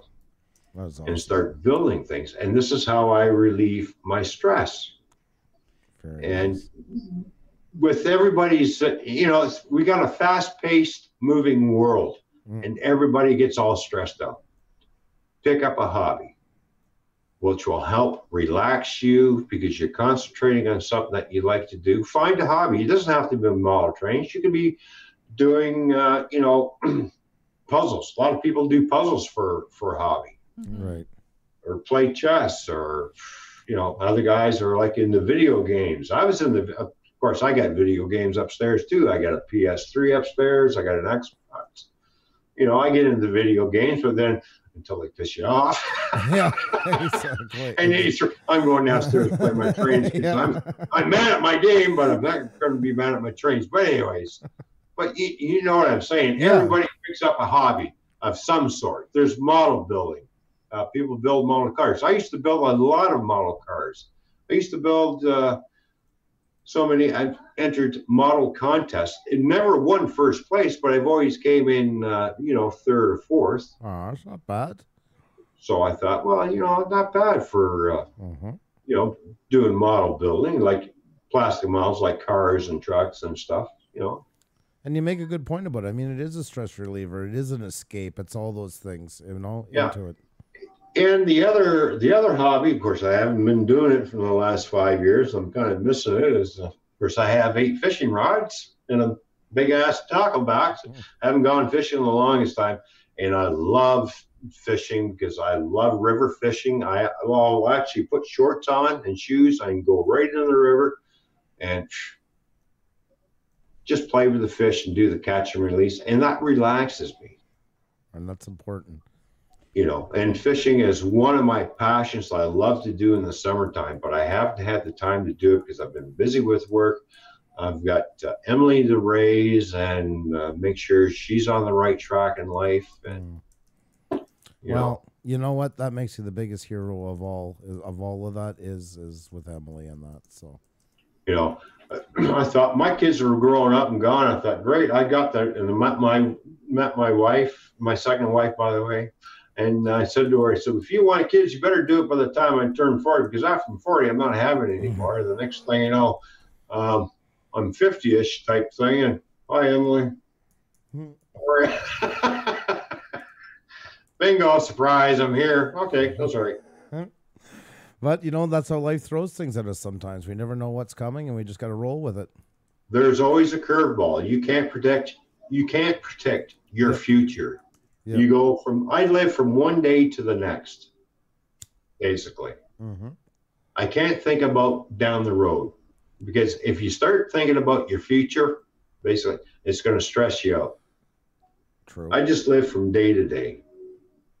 I wake up in the morning, good, I'm still here on the planet. Right on. All right. I live my day every day as if it was my last day. That's how I live my life. That's words to live by. Definitely. And it's great to have something that it takes away the mind and the thoughts from real life, so to say. And I find, for me, for example, the something that you can do with your hands, like apply yourself to something, it really does that, the calming effects. You kind of get lost into creating something. Yeah. So probably it's similar to you. Get lost into creating the worlds that you make in your train set. Don't mind me. I was just looking for my little vape pen here. Oh. So that's you're so. Yeah, go ahead. We have some questions. Go ahead. Yeah, let's do some questions. Yes. Yeah, dude. Okay. Yeah, go ahead. I'm sorry. Pleasures. Other people are talking in the chat with the hobbies as well. Like Debbie, for example, goes on a cruise ships as her way of relaxing. Nice. You know, there's lots of people that find their ways to do, you know, to relax as well. So we have some questions here, and let me get to them. No. Lost them here. Okay. So we already found out how you got the name for your channel, which is very, very sweet. Where did the numbers come from?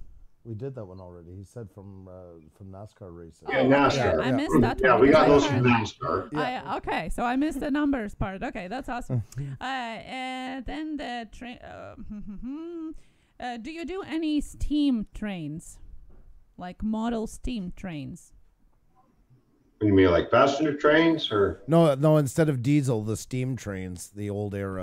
Every once in a while, I have a friend come over and he'll bring his steam engines over. Well, I'm basically a diesel guy, Yeah. so I like diesels. I used to have steam trains a long time ago on this layout. I thought, well, I'm more into the diesel area myself. They're beautiful, though. I'm with you on that one. I mean, steam are nice, but I would go with diesel, too. So Yeah, but I like the old from 1950s to modern day, basically. So there is a video that I have that shows my entire locomotive. I have about 40 locomotives on the layout. wow. And Jeez. they're all from the 50s and up. And I had one comment: make up your mind what area you want to be in. It's a model railroad. It doesn't matter what area you're going to be in. You're going to run all these trains. Basically, the name of the channel is 2448toyman. But if you go to my About page, it's called the Canadian American Railroad for a reason. For one, I've got CSX on here. I've got Union Pacific American names. I've got Western Pacific, which is a subset that Union Pacific bought. That's why it's called the Canadian American Railroad, because there's some days where I don't even run my Canadian stuff and it's all American. Wow. You know, because I like Union Pacific. I like their paint schemes. I like the paint scheme of CSX. Of course, I'm an old Chessie fan myself as well. And then, of course, Sparky, he likes Conrail, but because the engines are blue, apparently. So I like engines that's got, you know, like color and stuff. Blue, white, or okay. And of course, I like what's the other one? Oh yeah, I like Santa Fe and BNSF. You know, BNSF and Santa Fe. A long time ago, we had Santa Fe Railroad running through the States. Right. And then we had Burlington Northern, which was another railroad. And these were two separate companies that actually merged to create BNSF. Right. Burlington Northern Santa Fe, which also turned around and bought, I think, 45% of the stock of CN. So CN now runs under the banner of BNSF.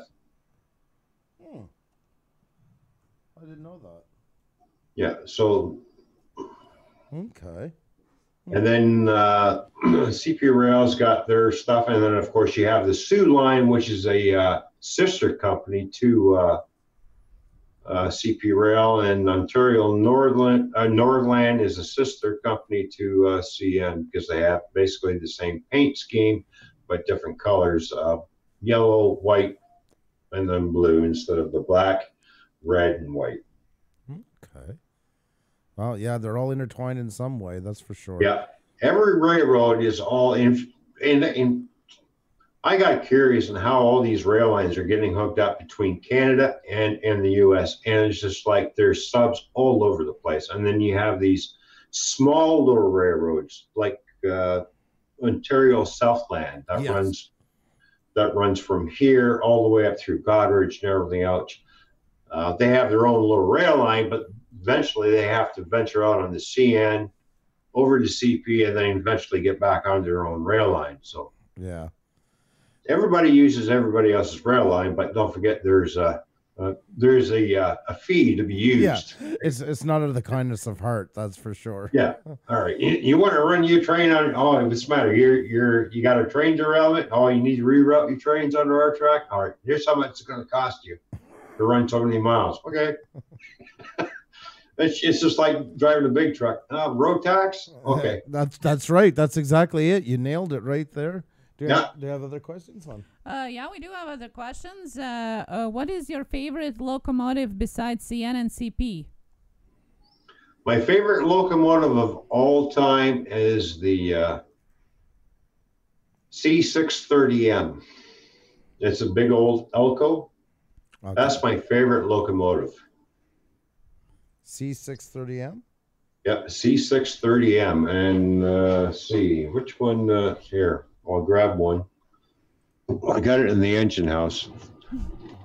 I've seen these run up and down all the time when I was a kid in CN and CP rail. And these are these nice, big 6-axle, ugly looking things. Not much to look at really, but they got that signature chug to them. Right. You know, and the sound is almost hypnotic, like after a while with them. Oh yeah, you just hear it's just like thump thump thump thump, and it's just like that tells you there's a lot of power there. These are the heavy pullers. This is what you see go through mountains and stuff. Mm-hmm. Like these are heavy diesels that pull a lot. Beautiful. They're still widely in use? No, they've been retired a long time ago. Elko went out of business. Now, here's a little story between Elko and GE. So when GE came out and started building locomotives, they bought Elko out, basically. Okay. And used their technology. So whenever you see like an AC 4400 rolling by, which nobody knows what an AC 4400 looks like. All right, here's an AC 4400. Yes. Now, if you listen closely, this has the same signature chug as the old Elkos do. It's just a different type of prime mover, but they still have that signature chug.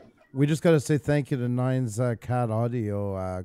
Gave $10 Canadian coffee time. Thank you for bringing such an interesting guest. I love trains as long as they do not blow their own horn. LOL. Thank you so much. I just blew my own horn. How do you like me now? All right, thanks for tuning in, bud. Thank you, Nine's Cat. Yes, thank That's you. Great. I like that. That's a good comment. You know, it's a good thing I got a good sense of humor. Yeah. Oh my. Oh. Okay, we have other questions here too. What is your least favorite task with modeling? My least favorite task of modeling is putting ballast down on the track. Yeah. It takes a long time. It's tedious work. You got to spread it out. You got to wet it down first because you just can't put glue on it.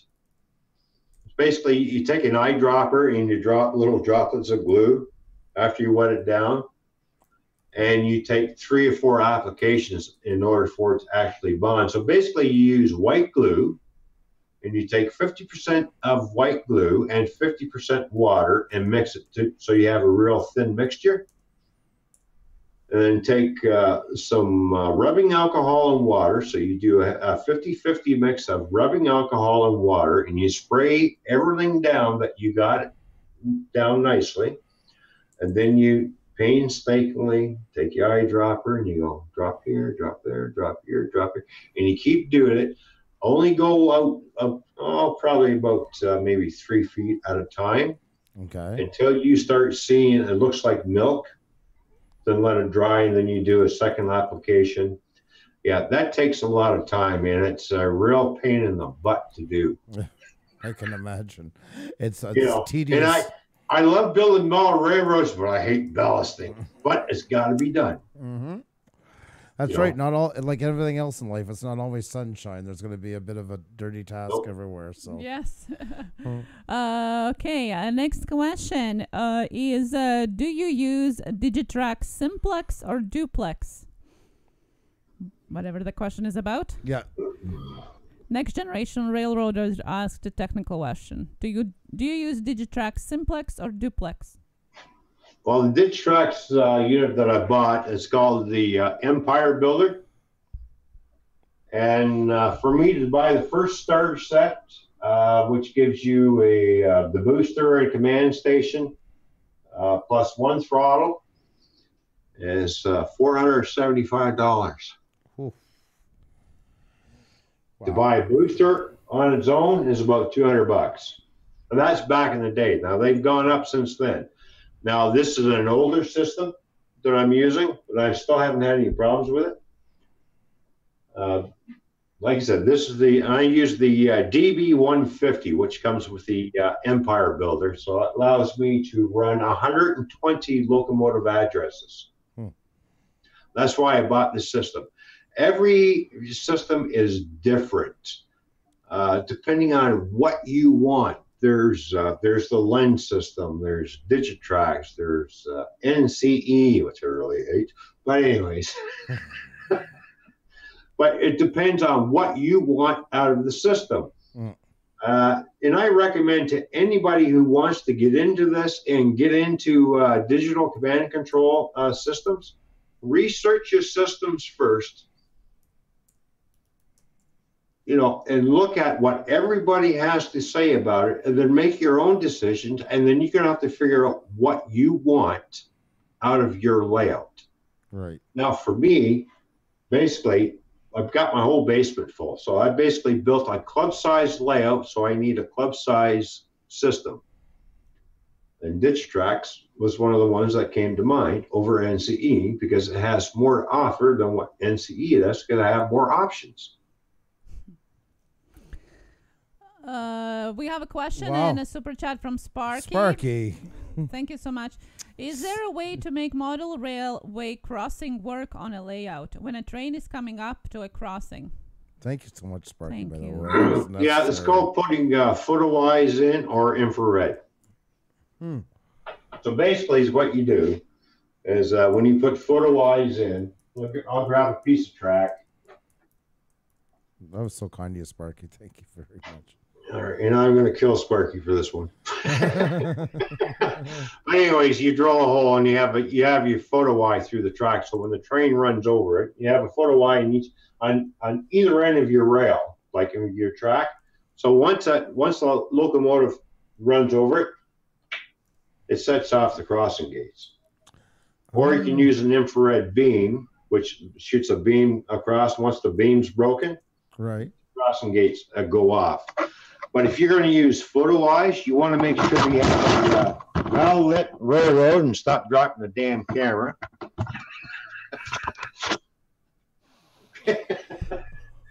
Oh my God. We can still see you. Yeah. That's good. Oh my God. How you doing, Recycle Dude? Nice to see you. And Sparky, you're off now. I will see you tomorrow, Pops.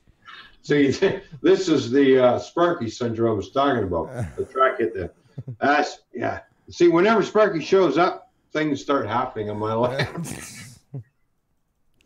Okay, we still have questions here. How much time do you spend on average, like, making this?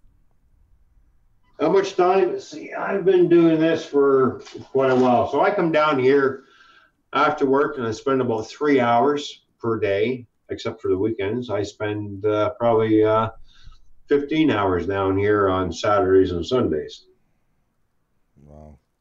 Fun, though. It's your sanctuary. Yes, definitely. Yeah.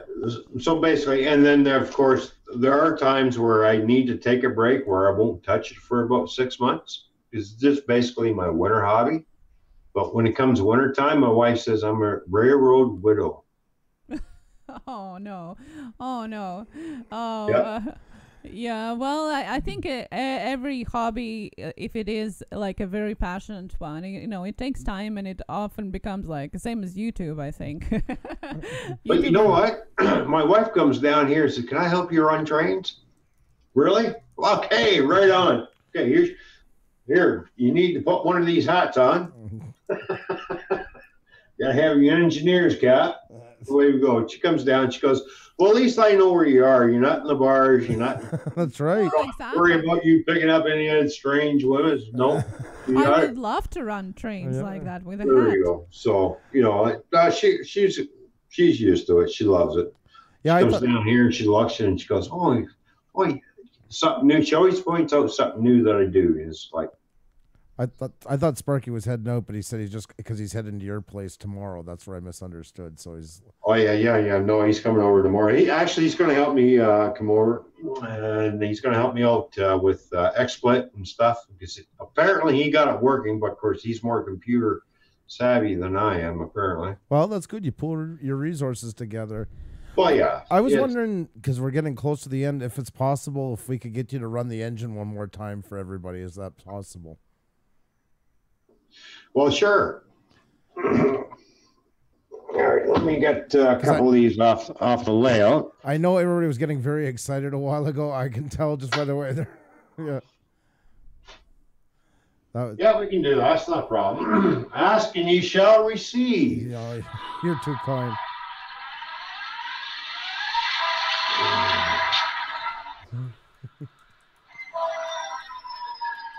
All right. What do we got going on here?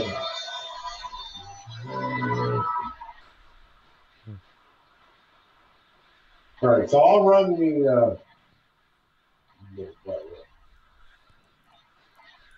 Oh, that would be awesome. That's Sparky. Okay, you're all going to go for a ride in the Ron copter, and we're going to fly over to the other side of the layout. And I'm going to run my GMD one a couple times, okay? That's awesome. We're going to hop in the Ron copter. It's like Sim City. I love it.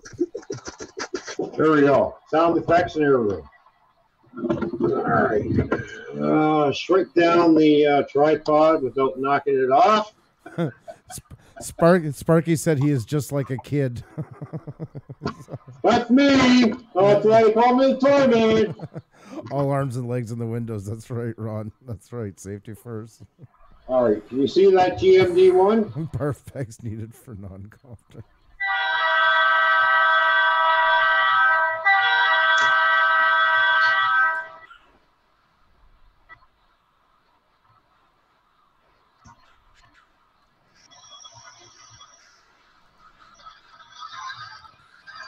Wrong way.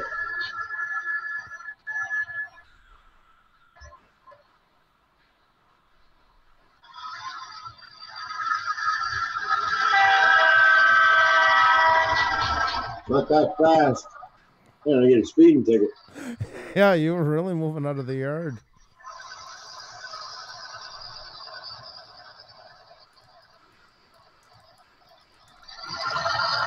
So basically, I use this as my switcher, just to shift cars back and forth. That's awesome.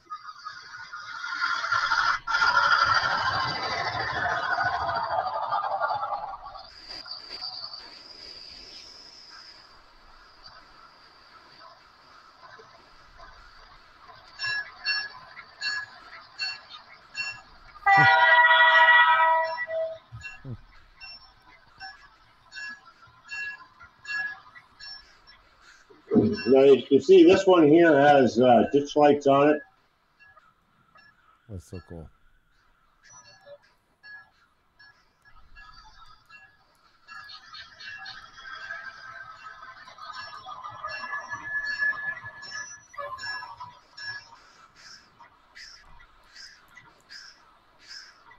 So there we go.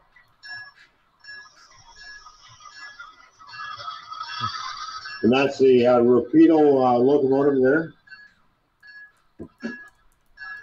And then, of course, we got the big brutes coming around. Let's see.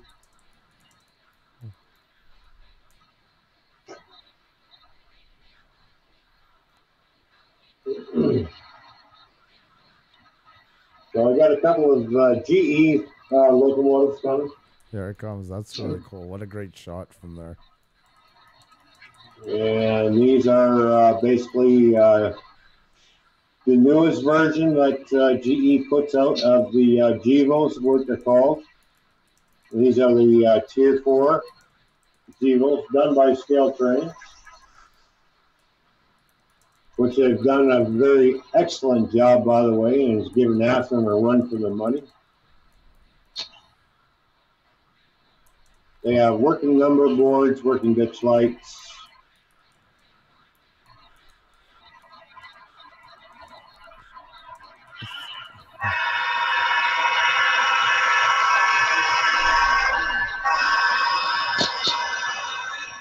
I agree, Detox. It is an awesome shot from there. It really looks like, I say, like a security cam shot. Like,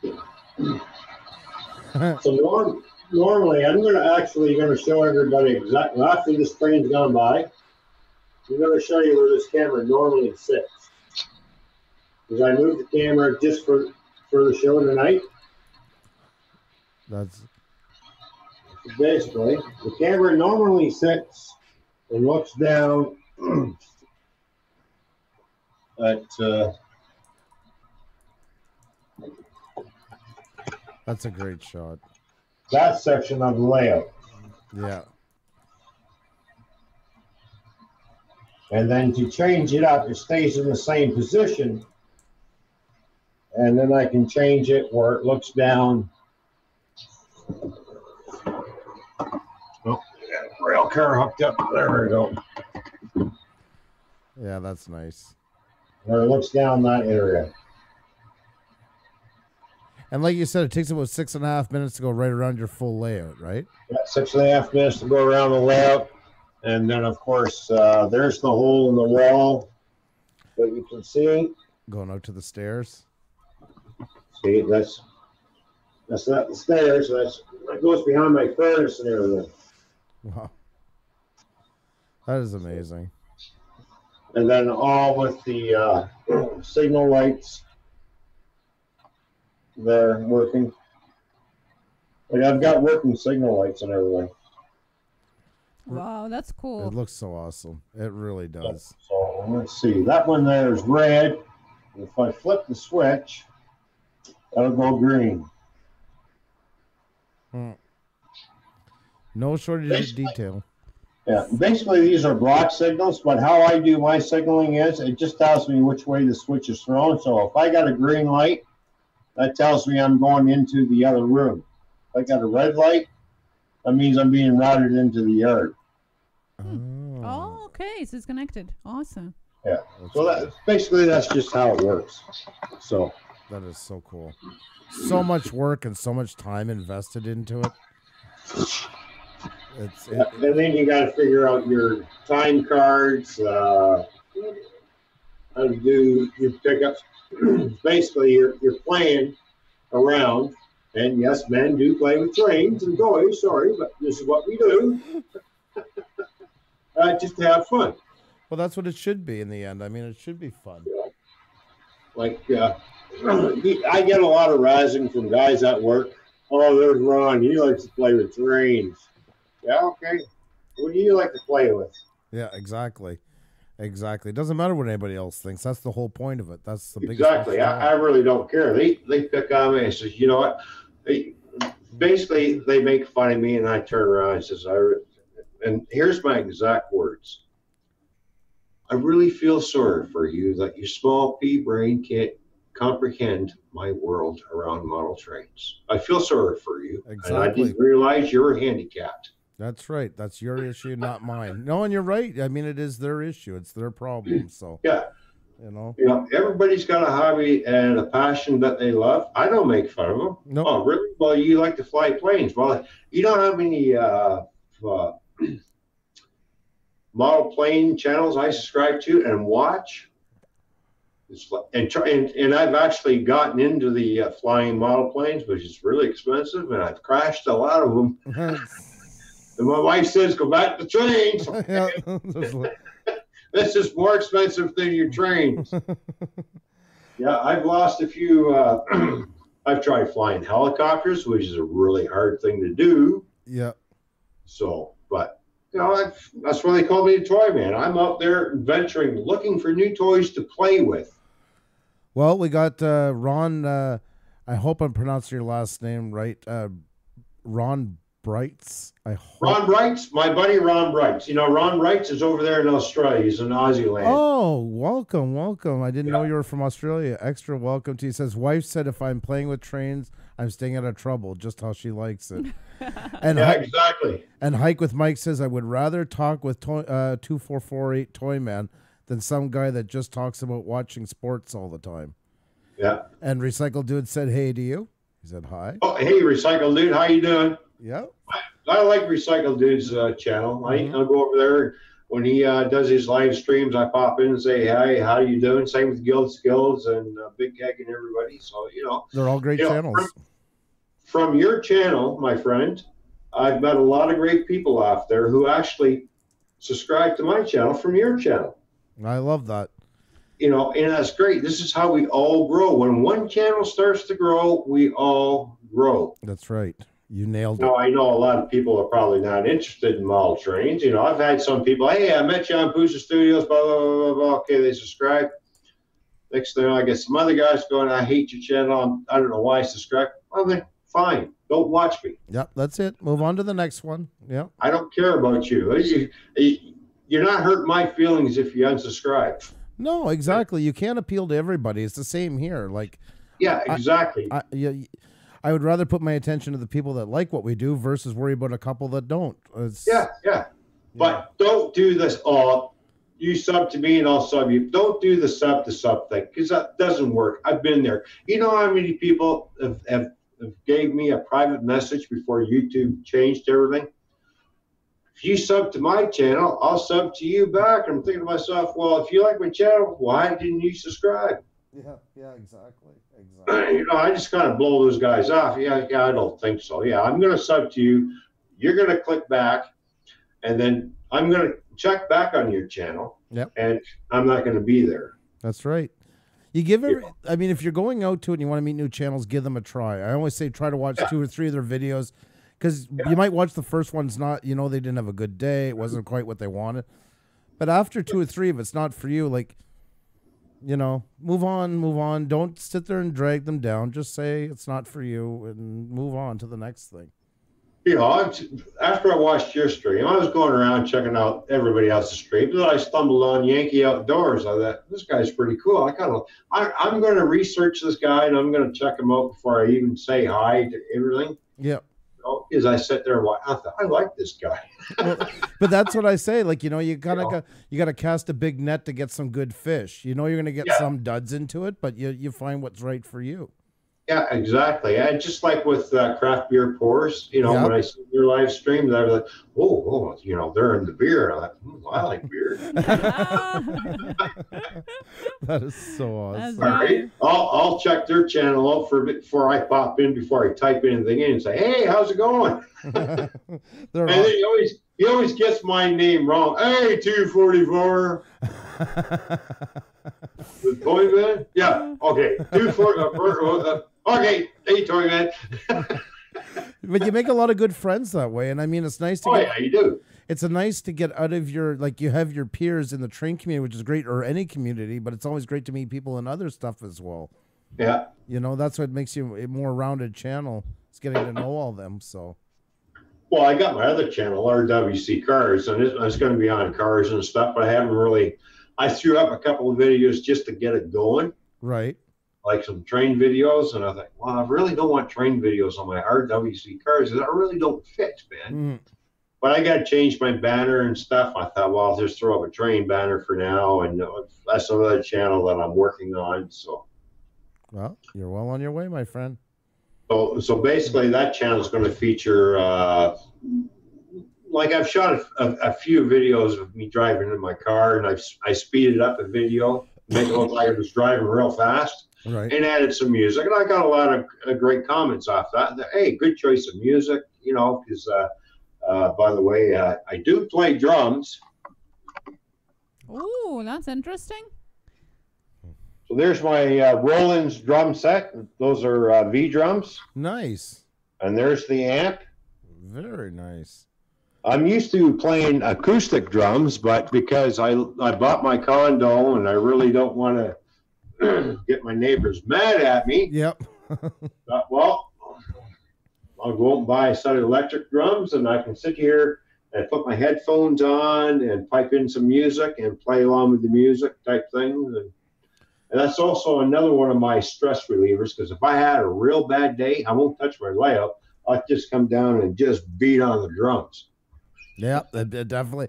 It is good for that. It is one heck of a stress reliever that I do miss from them. I got to say that. So, and it keeps our reflexes fast. But for me to try and find guitar players, hey, you play guitar? Oh, come on over, jam with it. No, I haven't got the time. All right, so yeah, yeah, that's the hardest part, is getting other people and working times out. I agree with you. So I thought to myself, you know what? I can jam with all kinds of people I want. I can jam with Rush, Loverboy, Metallica. You're not hard to get along with if they got the time. No, they don't say no. I just put their music on. Too bad you're playing with me. That's right. You got me. I'm the... The only thing is, I just can't put that on YouTube, because last time when I first tried that, I got copyright strikes, and it's like, well, you're not in trouble. I'm looking at them like, okay, so I'm not in trouble, but yeah, you know what? I'm taking that down. Yeah. No, it's gonna get only harder. So it's not an easy one to pull off, and that. I'm thinking to myself, geez, I'm just a guy trying to have fun, drumming to my favorite bands, and you're telling me I got a copyright. All right, I guess I can't have fun on YouTube playing my drums anymore.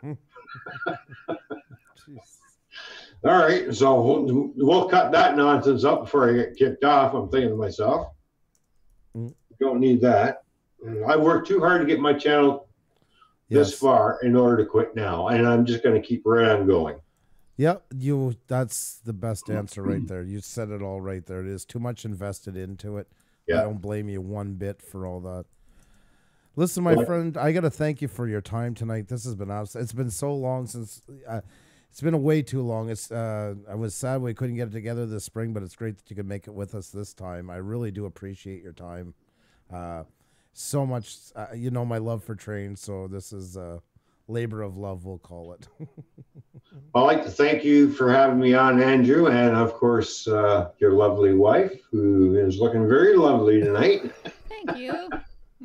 I thought you were going to say I look lovely too. I kind of feel left out. Oh no. Well, do you need a hug, Andrew? Yeah, I need a hug. He always asks for hugs. That's right. I'm not hugging you, but your wife can. Okay, there you go. There, we'll take a hug. There's your hug from me, Andrew, from your lovely wife. I'm honored and touched. Thank you, but it was so much fun, and thank you for being with us. Like, we met pretty early on in that, and I really do appreciate that we're still connected to this day, and that I really mean that.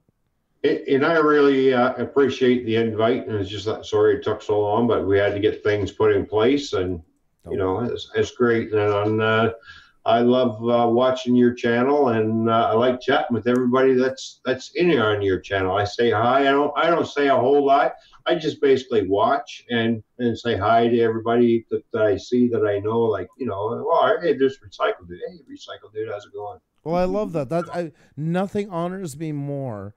And I remember you're one of them specifically, one of the first ones to go when you first met us. And then a couple of days later, I went to a live stream you had, and I seen like maybe 6 people from our live stream that were over watching you and actually talking in the chat. And I think there was Philip, Bottle Caps. There was a couple of them.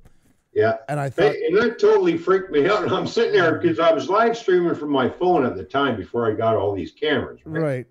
And I'm sitting there, I'm looking, talking to everybody, and the next thing I turn away, look, what? Who's the studios? What the hell? I'm getting rated. Right on. I gotta love that. I thought that was great. Well, that's nice. It's nice when you build communities like that and get people from other communities to come and see what you do as well. That's why I thought it was so cool. And that was, I think, one of the first ones I ever seen it. Yeah, it was great, and I thank you guys for that. I really did. Oh, I know, but I mean, that. The compliment goes right back because I'm thankful you're in the chat doing it. You know what I mean? It's all full circle. We're all that whole we're all in it together is exactly that. It takes all of us to make this live stream what it is. So I really do appreciate it. And Well, I hope everybody here in the chat had a great time watching. I've hopefully you won them over. Oh, definitely. You I'm won them sure some over. of them are going to be over at your live streams too after this. I have no doubts about that. And let's just do a final count here. Just give me 1 second. I'm going to refresh. And yeah, you're at 1509, my friend. Wow, really? 1509. Yep. Wow. Thanks everybody. I really do appreciate that because I did say back in the summer if I hit 1500 I was going to have a contest. Shit. Now I got to have a contest. Well, But that will be until probably around February 1st. We've Christmas and New Year's out of the way first, so Yep. No, there's nothing wrong with that.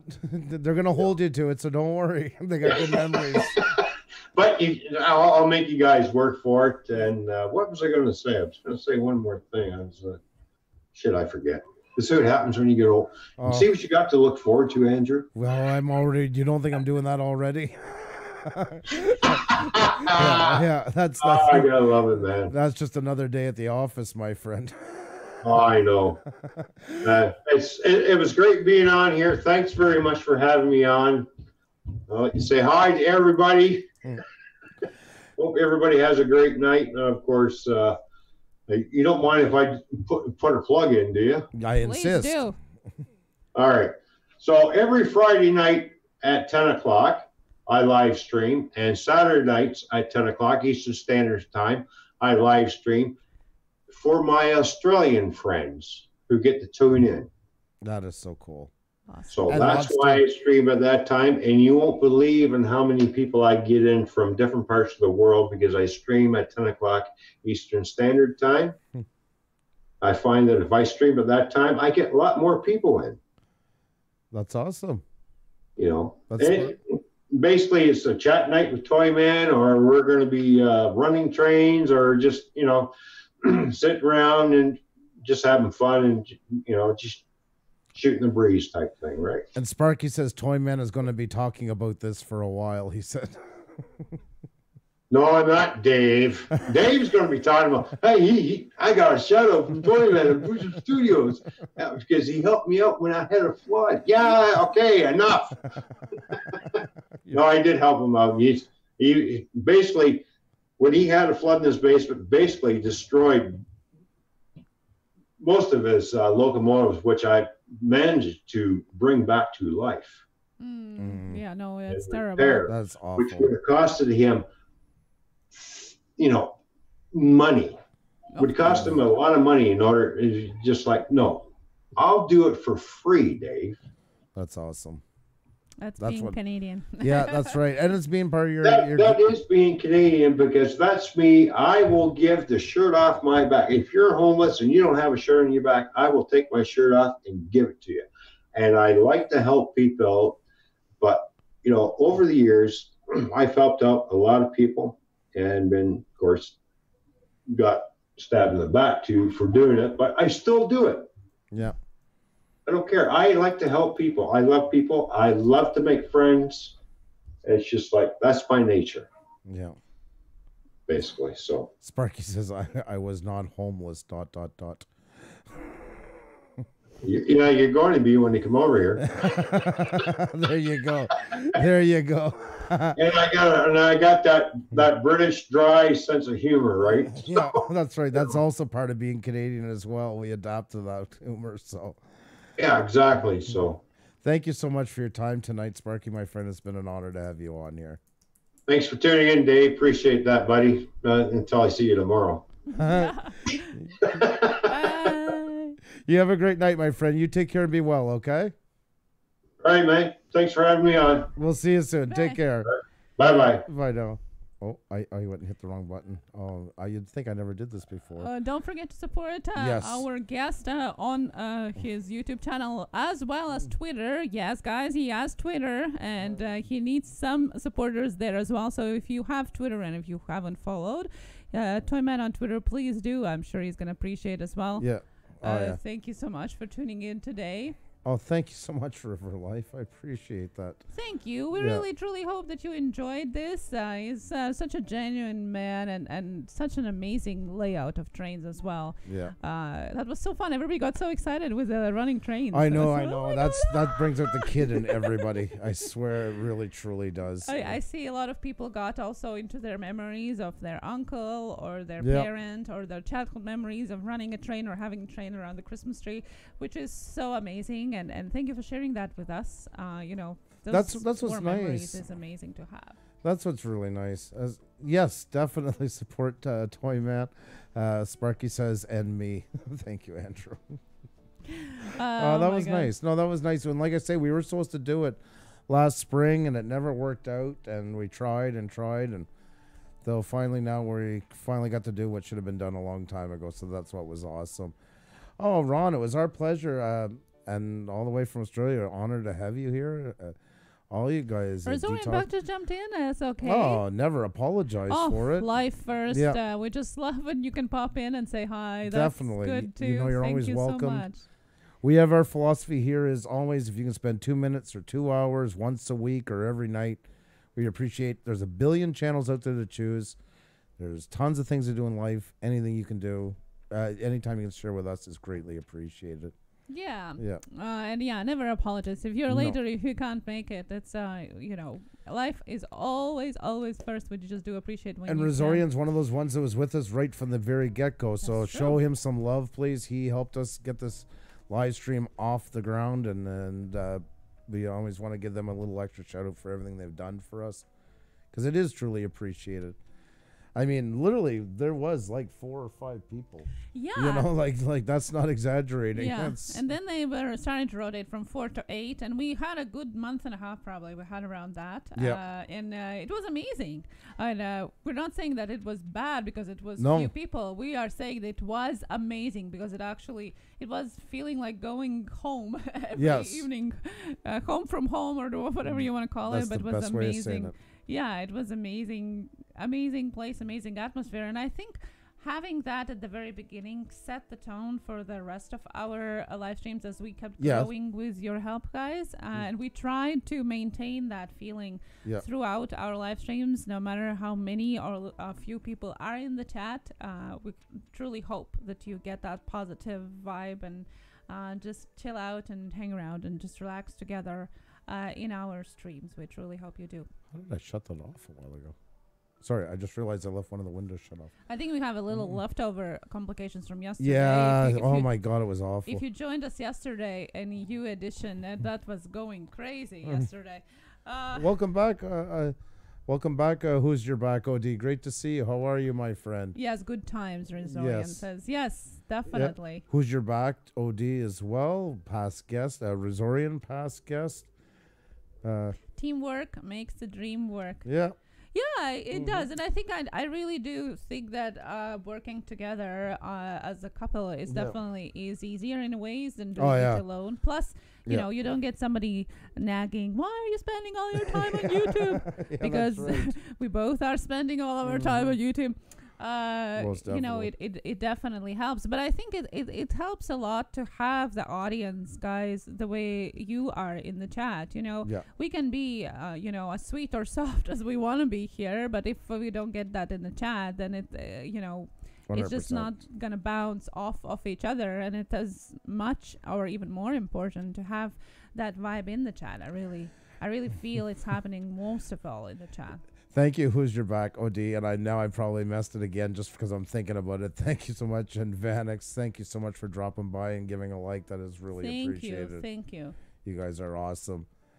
The Friday shows are a little more like the old ones, I feel. They're a little more relaxed, a little more just kind of hanging out and that. And Yeah, and kinda that's has a what we bit of a love feel. them Fridays too. Yeah. Before we started our season 2, we were thinking of taking Fridays off as well as Saturdays, maybe, Yeah. to have like a two-day weekend.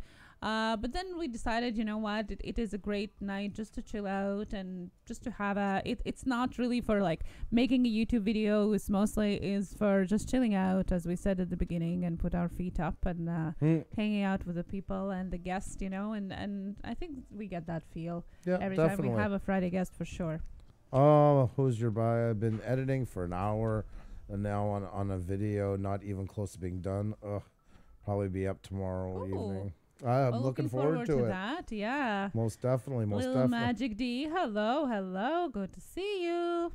Oh, good night, Miss Ride or Die. Good night. Hope you have, sweet dreams. Definitely. Next Gen Railroaders. Yeah, you know, we're going to look down the road. We don't do them right away after each other. We like to spread out topics. We try to keep it varied. Camaro time. Gotta head off to bed early to rise tomorrow. Thank you so much, Camaro Time. Love that you're in here. You. Camaro Time's another one right from the beginning, pretty Always much. Listening to us. Awesome. And that means a lot. It really does. I can't stress that enough.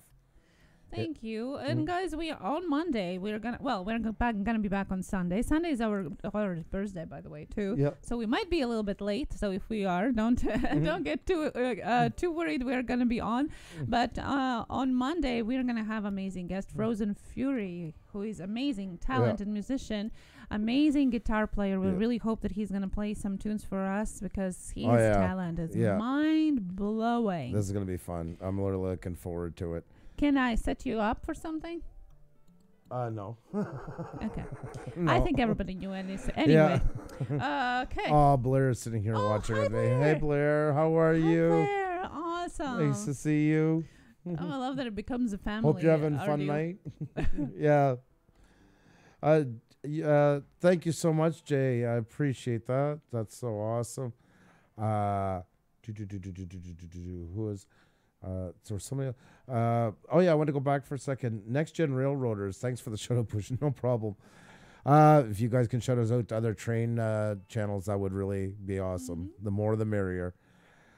Oh, welcome back to 1090 Brewing. There's another channel been with us pretty much since close to the beginning, and a phenomenal channel. Well, these guys are flying off the rocks right now. That's their time to rise and shine, and they are doing everything to jump on that train, pun intended. So go and check them out before they fly away. Most definitely.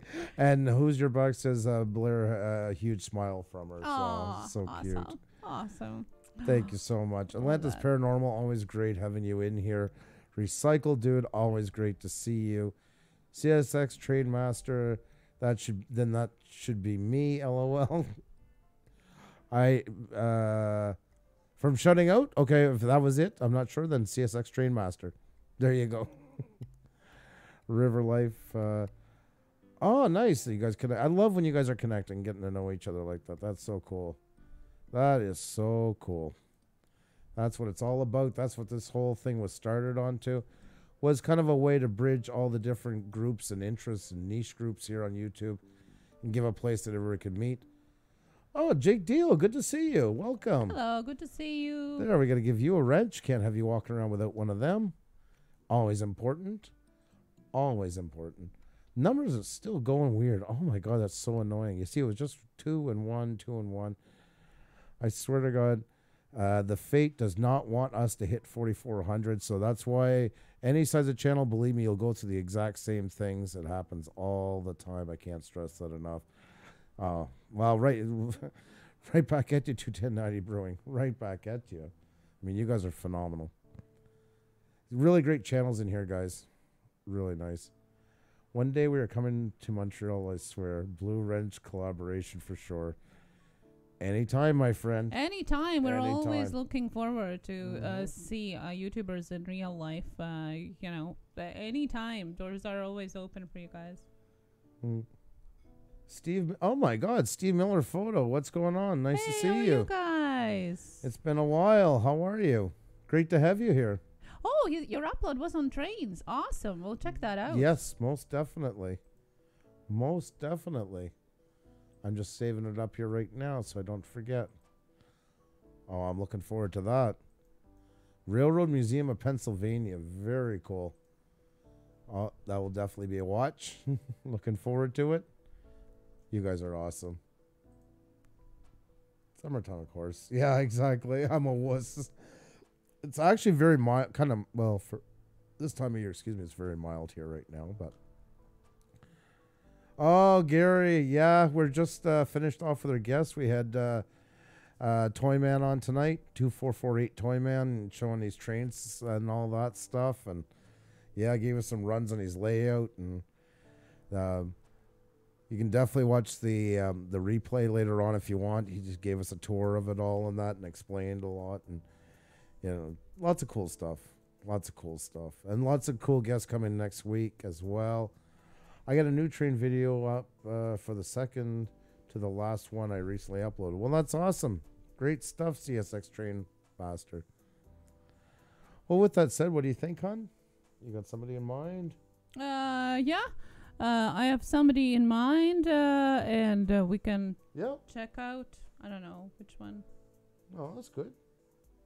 This? Yep. Perfect. Okay. Guys, you want to go over and meet another channel? We always do that at the end of the night. Yeah, who's your buy? It is amazing. Yeah, there's so much talent. It's unbelievable. Dickie's Beer Reviews. How are you? Nice to see you here. Hey. Bottle Top Bandit. Thank you so much. Great stream. You guys are, as always. See you Sunday. Definitely. Sunday, 7 p.m. Eastern as well. Yes. We're gonna be back. And let's show some love to another channel on their live stream. Jumping over to show some love. Steve O.D. is a great guy. There's a panel going on there, so hopefully you can enjoy yourselves and lots of people, some new, some old. Hashtag from Pusa with Love. Don't forget to add that. It's just another way to spread your wings, get to meet new people. Of course, it's voluntary, but it's always fun to head over and check out another live stream. Make some new friends, all that great stuff. And the panel is a great place to meet new people. As we always say, it can always be one of you guys in the stream. And this person have been visiting us a lot as well. So definitely it's great to give back. That's right. And I want to thank you guys tonight for your time. It was a lot of fun hanging out with you. You really are an awesome, awesome group of people. Proud to be associated with each and every one of you. And we'll catch you guys really soon. So with that said, there's the link. Please use the hashtag. And if you haven't hit the like button, if you can hit that on the way out, it really does help us out a lot. And we'll see you guys next time very soon. Take care, guys. Cheers and keep creating. Bye now. Have a good one.